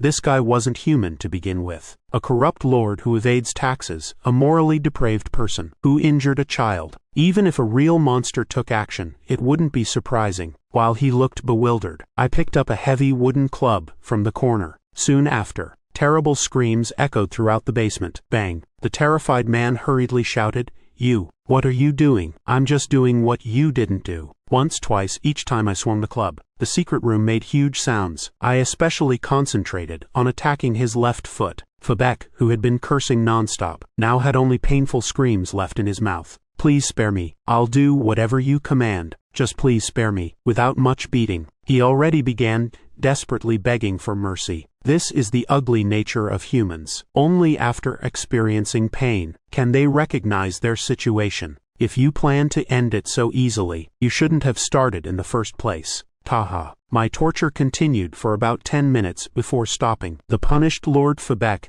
had already fainted with his eyes closed. "Why did you do this?" He threw the club toward the man sitting collapsed on the ground and said, "Do you think this is cruel? Compared to the pain your daughter suffered, this is nothing at all. But if you plan to end it so hastily, you shouldn't have started in the first place. Weak pleas for mercy won't help you at all." The man couldn't answer, leaving him sitting there in a daze. I walked up the stairs. People often say crossing the line is like crossing a river. Once you cross, you can never go back. However, conversely, I want to ask, is it really necessary to turn back? Though the beginning is difficult, once you cross that line, an unknown vast plain appears ahead. I know the path I've walked won't be forgiven, nor will it be understood. Even if it were understood, so what? I'm just doing what I believe is right, and live. After handling these matters, just as I prepared to return to the surface, the man hurriedly caught up and grabbed me, asking again who exactly I was. After thinking for 3 seconds, I gave an answer. Just someone with experience. This statement didn't match my current appearance. I left Safin, embarking on the journey back to Luwon. Please look forward to the next episode. Chapter 33. Royal Academy 1. It had been 10 days since leaving Safin. According to occasional news I heard, the Lord of Safin was found in the marketplace. The second day after I left the city. Of course he wasn't found unharmed. Dozens of bones in his body were broken. One leg was crushed beyond repair. For some reason, no matter how they questioned him, he only repeated pleas for mercy like a madman, finally even shouting that demons were coming after him. He fled from Safin. It seems he experienced pain more cruel than death itself, but it didn't look like he was easily let off. From now on, that woman will handle it herself. I yawned lazily and looked out the window. How peaceful. This might be the most peaceful moment. In the past 10 days of travel, every city we reached, someone would pester us asking if we needed guard soldiers. The moment we took a slightly remote path, bandits would jump out without exception. Just when we wanted to camp and rest, wild beasts would come following the scent. I really don't know why they always sneak around, interfering with my journey. Most people acted like they didn't want to live, so I personally sent them to another world. Young master, I can see Luwon. At the end of the swaying grass, the white city at the road's end came into view. That was the final destination of my journey, the equally glorious fusion city, Luwon. Usually, the border areas between countries are dangerous regions where disputes could break out at any time, but this place was different. This was the junction of 3 countries, the Ushup Empire, the Galam Kingdom, and the Spania Kingdom. Before the Royal Academy was established, this was just barren wasteland where nothing grew. Probably no one could have predicted that an academy would be built on this wasteland. The Royal Academy was a national institution established under the philosophy of pursuing magic and humanity's unlimited development. As the word national indicates, it's not something ordinary people could establish. The great sage Tremere was its founder. He was called the greatest magician in human history. It was he who established this academy. Starting with the successors who followed the great sage, it gradually grew and developed, eventually forming today's multinational city. Luwon was surrounded by vast pure white walls. Luwon was a city enclosed by walls. Only those who had gone through procedures and obtained permission could enter and exit. Upon reaching the city gate, like other cities, guard soldiers blocked our path. I personally got off the carriage, as usual, and showed the Belmont family crest. "Welcome, son of Duke Belmont. Welcome to Fusion City, Luwon." The guard soldiers shouted in unison and saluted. Brian, who was driving, asked as if it were natural, "Where should we go?" "Go straight ahead first. Soon a road decorated with gold will appear. Follow that road all the way." "Understood." Brian followed the instructions, slowly driving onto the road ahead. I also looked through the window, seeing countless carriage processions, nobles from all over the continent, moving through the streets. I couldn't help but feel somewhat nostalgic, though they weren't pleasant memories. Every time I returned to this space from the past, it was like taking a journey through time in my memories. Back then, even watching people outside the window felt troublesome. But speaking of which, this academy did bring me many changes. If I hadn't come here, I wouldn't have eventually caught that demon's attention. I've said many times, there's nothing left to learn here, nor will it change because of that. I won't participate in noble social interactions either. The academy, to me, is just a fence protecting my student status. But if my thinking changes, That would be another matter. This time perhaps I can personally change this corrupt place. With various thoughts intertwining, the carriage gradually approached the Royal Academy. Upon reaching the main building's administrative office, besides students like me coming to handle procedures, there were also instructors, administrators, and various other people gathered here. They were each conversing. Without paying particular attention, I walked toward the staff member responsible for handling procedures, and submitted my application form. The female clerk, reading the application, pushed up her glasses, saying, "Could you show identification documents?" I took out the family crest from my chest and placed it on the table. The staff member who saw the crest wavered slightly. "May I ask your name?" "Sion Belmont." As soon as I announced my name, everyone's gaze focused on me. Sion Belmont. Could it be that incompetent one from the Belmont Duke family? I heard he fought alongside high-ranking knights at the front lines for a year, that young master. Oh my, I heard he just stayed in the rear. Probably a label Duke Belmont put on him. He's nothing like young Master Krantz. Sometimes having too good hearing is also a problem. I've heard most of these idle gossips before, but as everyone knows, I'm no gentleman. I just hope not to hear these words when I'm in a bad mood. Otherwise, I might tear apart those chattering mouths, but doing that on the first day would be impossible. Let's spend today pleasantly. All procedures have been completed. All you need to do is wait in your assigned dormitory and attend the opening ceremony in 2 days. The female clerk handed me the stamped admission application and dormitory key. On the gleaming key hung a golden ring engraved with a crown pattern. Sensing there might be a problem, I immediately confirmed with the female clerk. "Are you certain you gave me the correct one?" Yes.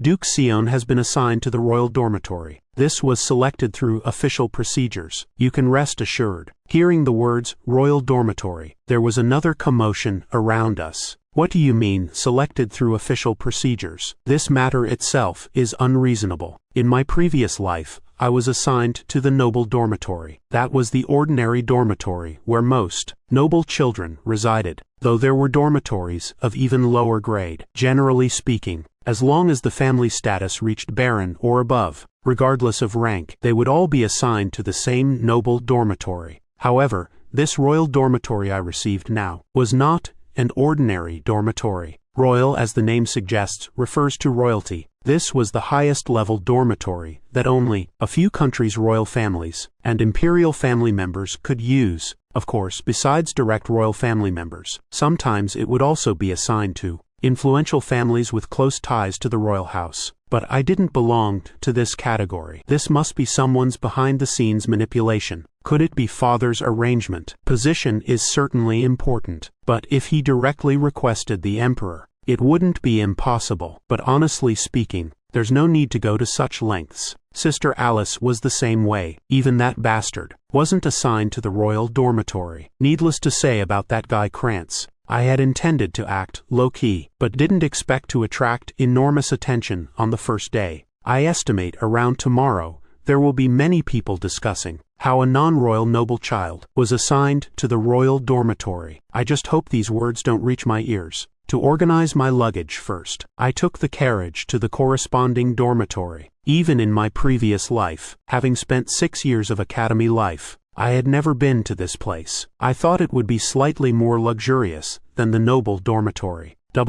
What is this? Brian, seeing the dormitory's full view, opened his mouth wide. Good heavens, this is just like building a palace within the academy. There was even a neat lake and garden in front of the building. Those who didn't know would think this was a separate palace the nation built specifically for them. I patted the dazed Brian to bring him back to his senses, then walked through the main entrance. My room was located at the end of the left corridor on the building's second floor. Though the building was luxurious, the room door was more ordinary than expected. With some doubt, I opened it. The moment I entered the room, wow, nothing special. This was the sound of Brian dropping the luggage he was carrying in both hands due to surprise. He was so amazed, he didn't even think to pick up the luggage, just staring blankly at the scene before him. No wonder I felt the distance between the corridor width and the room door was somewhat far. This place was about 3 times larger than the noble dormitory I once lived in. Sorry, young master. I'll immediately bring in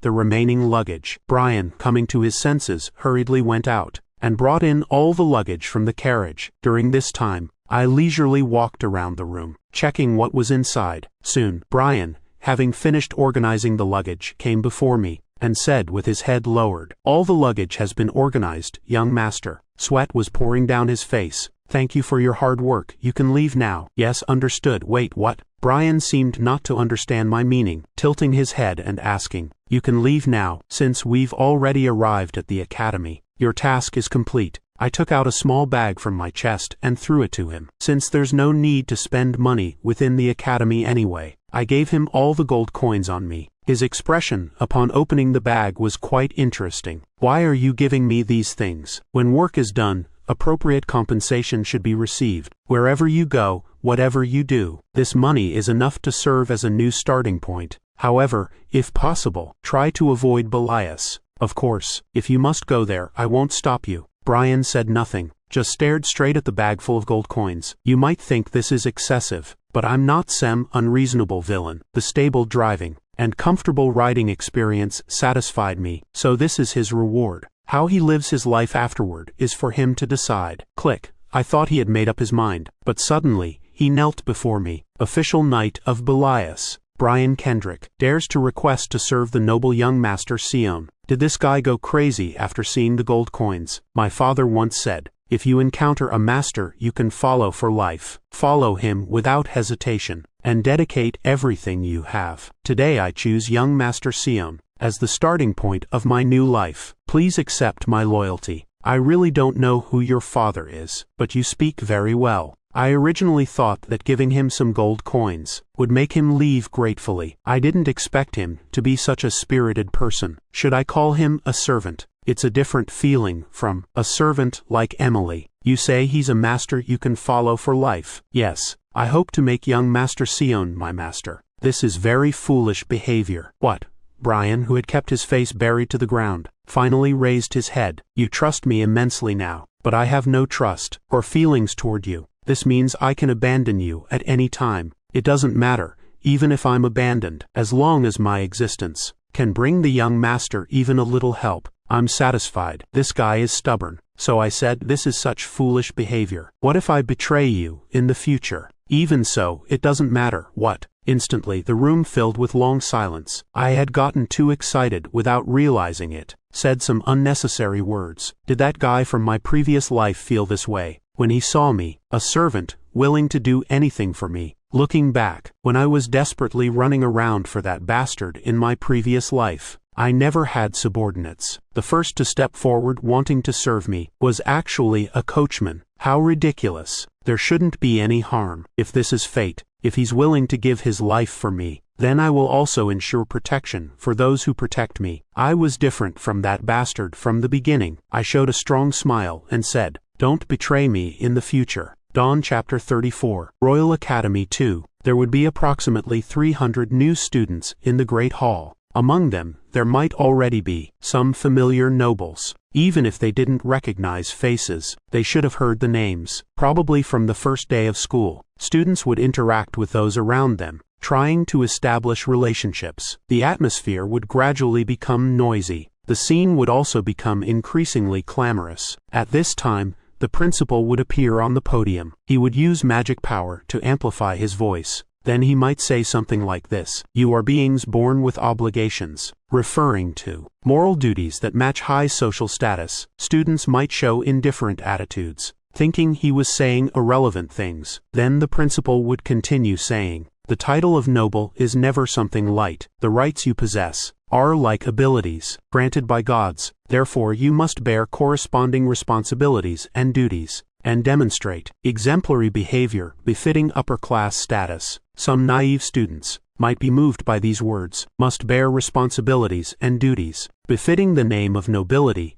and upper class." How beautifully these words are spoken. They're spoken so beautifully they feel unreal. Rather than spending time listening to these gorgeous empty words, it would be more valuable to stay in the room exercising or doing pull-ups on the horizontal bar. Now Brian, who had been promoted from coachman to attendant, walked toward me. "Young master, are you really not attending the entrance ceremony?" I asked back. Why do you think I should go? Isn't this something that could become a good beginning for the young master's new life? You could also establish relationships with other students. Perhaps you might even hear words of praise from the principal or professors. Hearing the words of praise, I couldn't help but laugh. Words of praise, great, precisely because they're so great. I still remember them now.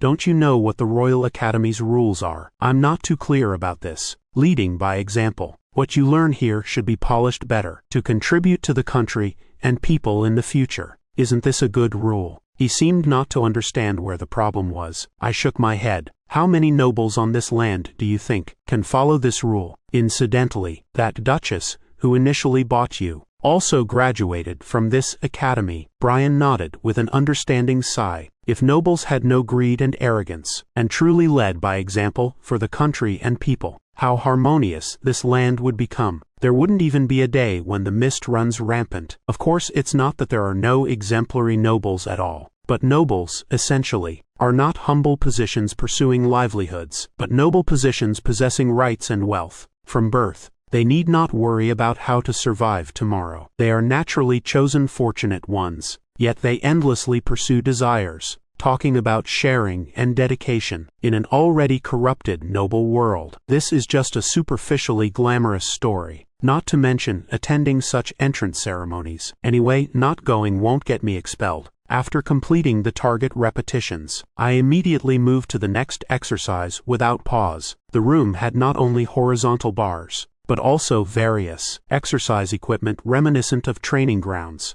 as well as potions helpful for enhancing physical strength. For me, those potions might not have much effect, since I had drunk demon beast blood, but having them was better than not. I gradually adapted to the convenience and comfort brought by the royal space. Knock knock knock. Knocking sounds during the entrance ceremony. Whoever it was, probably didn't know I was inside. I first had Brian go out to see who it was. Brian returned quickly, handing me a piece of paper. What is this? This is a notice from the administrative office. At 4 p.m. today, there will be a tribute testing at the magic practice field. Please try not to use magic power and arrive on time. What now? Of course, while the students were all in the auditorium, among the attendants disguised as guardian knights, someone distributed notices in advance. How troublesome. Brian's eyes widened. But attribute testing is very important, right? It lets you know which direction you should hone your magical abilities toward, right? Very important. But I already know my magical attributes. After returning, attributes couldn't possibly change. Anyway,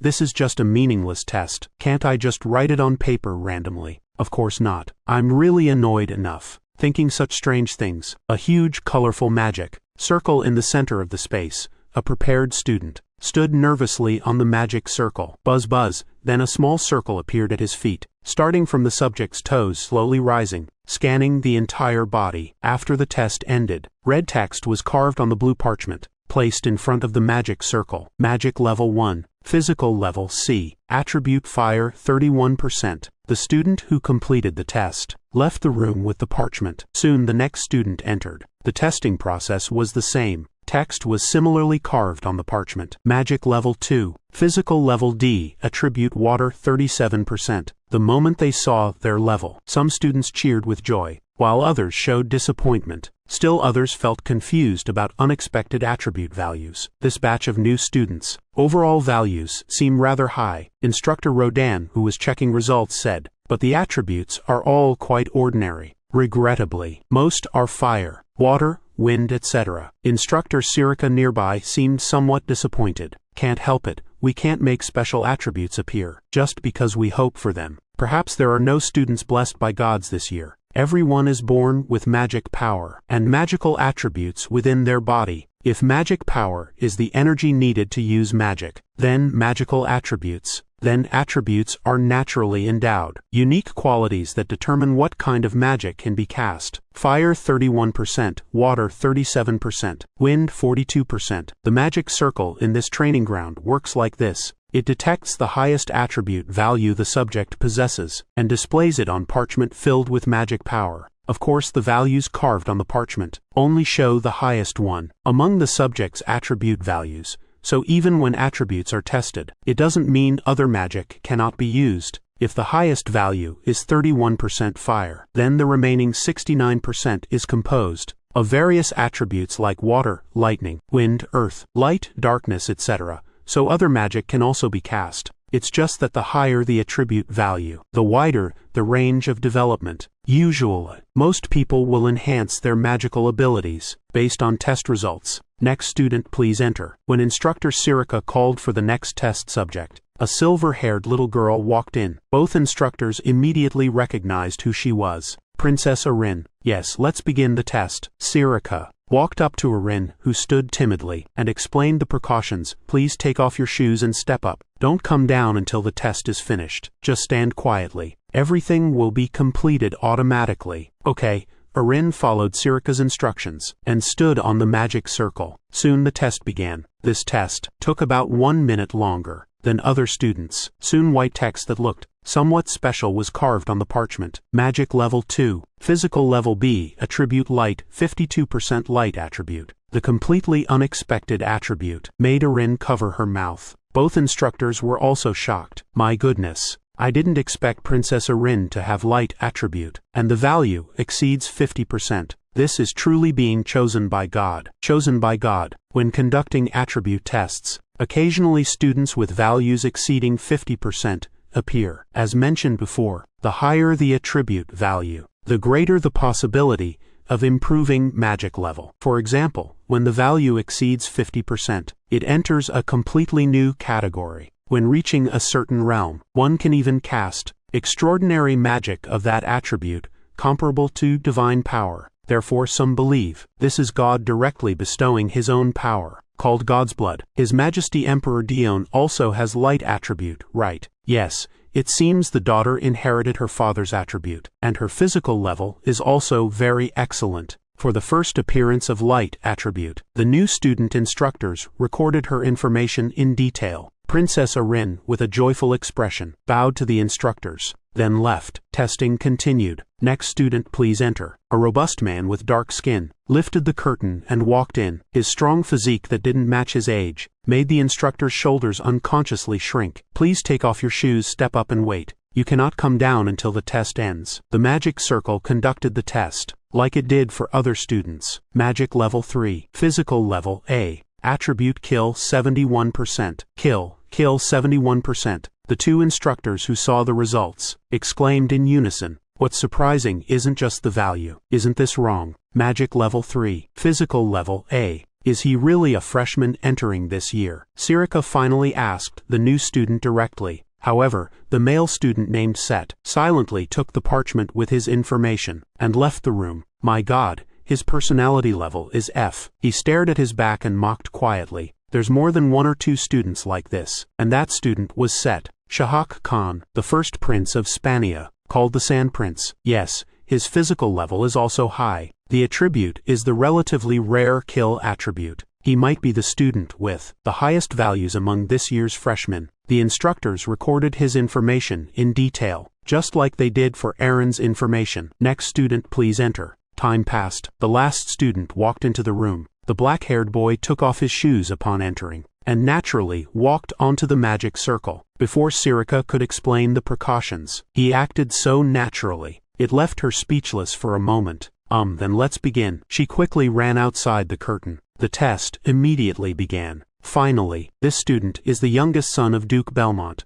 So this is the young master who lived at the front lines for a year. His gaze is as sharp as if looking at demons. Originally called the family's incompetent one. I wonder what kind of attribute he'll have. Buzz this time. The magic circle didn't complete the test as quickly as before. The two instructors waited anxiously until text began being carved on the parchment. Soon the test ended. Text began being carved on the parchment. Magic level 1. Physical level S. Attribute dark 92%. The two instructors, seeing the parchment, couldn't say a word. To be continued. Chapter 35 Royal Academy 392%. This was an incredible value they had never seen or even heard of. This level isn't just God's choice, but a divine realm existence, directly entering a human body. What can be asserted is, since attribute testing began, a human with such high values is probably only this student. Could this magic circle be broken? How is that possible? It was working normally just now. The two instructors repeatedly confirmed the text on the parchment. Even after confirming multiple times, this was still an unbelievable matter. It's finished. Sion calmly stepped down from the magic circle, checked his parchment, with an expressionless gaze. He had no reaction to the 92% value, and directly left the room. The two remaining instructors were still dumbfounded. Attribute value, 92%. Physical level S, at least there's still some conscience. Magic level is 1, but this doesn't seem to have much meaning. After all, magic level gradually improves over time. It's a step-by-step process, though it's indeed an unprecedented value. Instructor Rodan seemed somewhat regretful. Why does it have to be dark attribute? What a pity. Though dark attribute is rare, it's not welcome in the Ushup Empire. There aren't many holders, and the Ushup Empire is a nation that worships light. In a country that reveres light, it's impossible to have favorable feelings toward dark attribute that opposes light. Not only neighboring countries, but other regions are the same. Therefore, magical research based on dark attributes has almost stagnated across the continent. In other words, it's flashy but impractical. This is an attribute with absolutely no practical value. Indeed, the maximum value is 92%. This means other values combined only total 8%. It seems he won't have much growth in magic. Who knows? With genius level adaptability, creating new magic isn't impossible either. Dark attribute grand magic. Honestly, I don't feel much about it. At most it would be magic like invisibility or illusion. How would one develop such a neglected attribute? Sirika said while shaking her head, while Rodan looked thoughtfully in a certain direction. Did Mr. Rodan think of something? No, I just feel there might be an organization that would welcome this student Sion. Which organization? Rodan hesitated for a while, scratching his head and saying mist. Because you mentioned magic like invisibility or illusion, so I think assassins who like using such magic might welcome him. She looked at Rodan with a contemptuous expression. 92%. In my previous life, it seemed to be around 80%. It looks like the value increased. After all, I've been hunting demon beasts this whole time. It would be strange if it didn't improve. Of course, the attribute values confirmed now don't remain unchanged for life, just like strength. Use increases it. Disuse causes deterioration. Attributes also change based on how one uses and channels magical energy. It varies from person to person, but generally, there's said to be no more than 10% variation rate. Of course, there are examples exceeding this ratio. In any case, in my previous life, because of this absurd data, I did receive quite a bit of attention. Most of it was mockery that I was the family's waste, with waste attributes too. Thinking about past events made my mood worse. My previous life was one thing, but this time it can't be like that. Perhaps I should grab an example. Throw him into the dark abyss. Let him experience despair and pain. But if I do that, my peaceful academy life would end. I was in the dormitory, drinking a strength-enhancing potion, trying to calm this uneasy feeling. This stuff tastes much better than expected. The sweet yet bitter flavor reminded one of troll blood, though the efficacy was incomparable. At least it could evoke some old memories. Just as I turned the corner, I encountered a familiar stone. What? His trembling eyes and mouth, as if he had an acute illness, like seeing a dead person who shouldn't exist. It was Krantz. You bastard. Finally, I see you. Someone you know. Beside Krantz stood a blonde fatty, so fat he had no neck, his head sitting directly on his chest. Ah, you remember me too. Son of Marquis Fenneron of the Gallum Kingdom, Bobik Fenneron. He and Krantz together made my early academy life very miserable. That, faced with this pighead's question, Krantz, like a puppet, stammered, unable to speak. Oh my, why can't you speak? Could you have forgotten even your dear brother's name? Impossible. Hating to see his face, even wishing he would disappear from this world. Krantz, the older brother who tattled to mother. How could he forget this brother? My brother Sion Belmont came to the academy with me this year. Safe arrival, Sion. Look at this shameless guy. Even like this, he still pretended nothing happened. I decided to remain silent for now, to see how long he could hold out. Oh, so you're the brother who was used like a slave in the mansion. Krantz, who had barely recovered his senses, turned pale again. He didn't dare look at my face. His gaze wandered everywhere. All right, it's indeed true. Until before the duel, this kid did treat me like a slave. I'm a merciful person, I can tolerantly understand such small matters. Moreover, he's also a bastard, who doesn't know who his mother is. Hey, he really looks unsightly. Thud, hearing something heavy hit the ground. Probably the sound of Krantz's heart sinking. No, that's not what I meant, crack. Before he could make excuses, I grabbed the back of his head. His hair was soaked. How much had he sweated? But I wouldn't let him off. Indeed, beasts only listen after being beaten. It seems this guy needs re-education. I lowered my head, then showed a brilliant smile saying, let's chat for a while. Krantz, attribute value 92%. The white-haired old man stroked his chin, while looking at the report and saying yes. But the key is the attribute itself is dark attribute, which means it has no practical significance. The old man continued carefully examining Sion Belmont's report. Indeed, a historic level value that Alice Belmont called the child of God also only had 81%. Yes, upon graduation her water attribute reached 88%. Interesting. That value never reached by the child hailed as a genius of all generations actually appeared in a freshman. A rare smile appeared on the principal's face. Sirica, seeing this scene, felt very unfamiliar. The place where he was the principal's office on the top floor of the academy's main building, to report today's attribute test results. This old man reading the report was naturally the room's owner, Principal Kundal Quesel of the Royal Academy. He was the family head of the Ushup Empire's noble Quesel family, also the father of the late First Empress, Diana Quesel, and the Emperor's former father-in-law, and currently the only person among Academy members who had reached the 9-star realm. Did you hear that this child Sion was assigned to the Royal Hall? Yes, I already heard from other instructors. He's not a royal family member.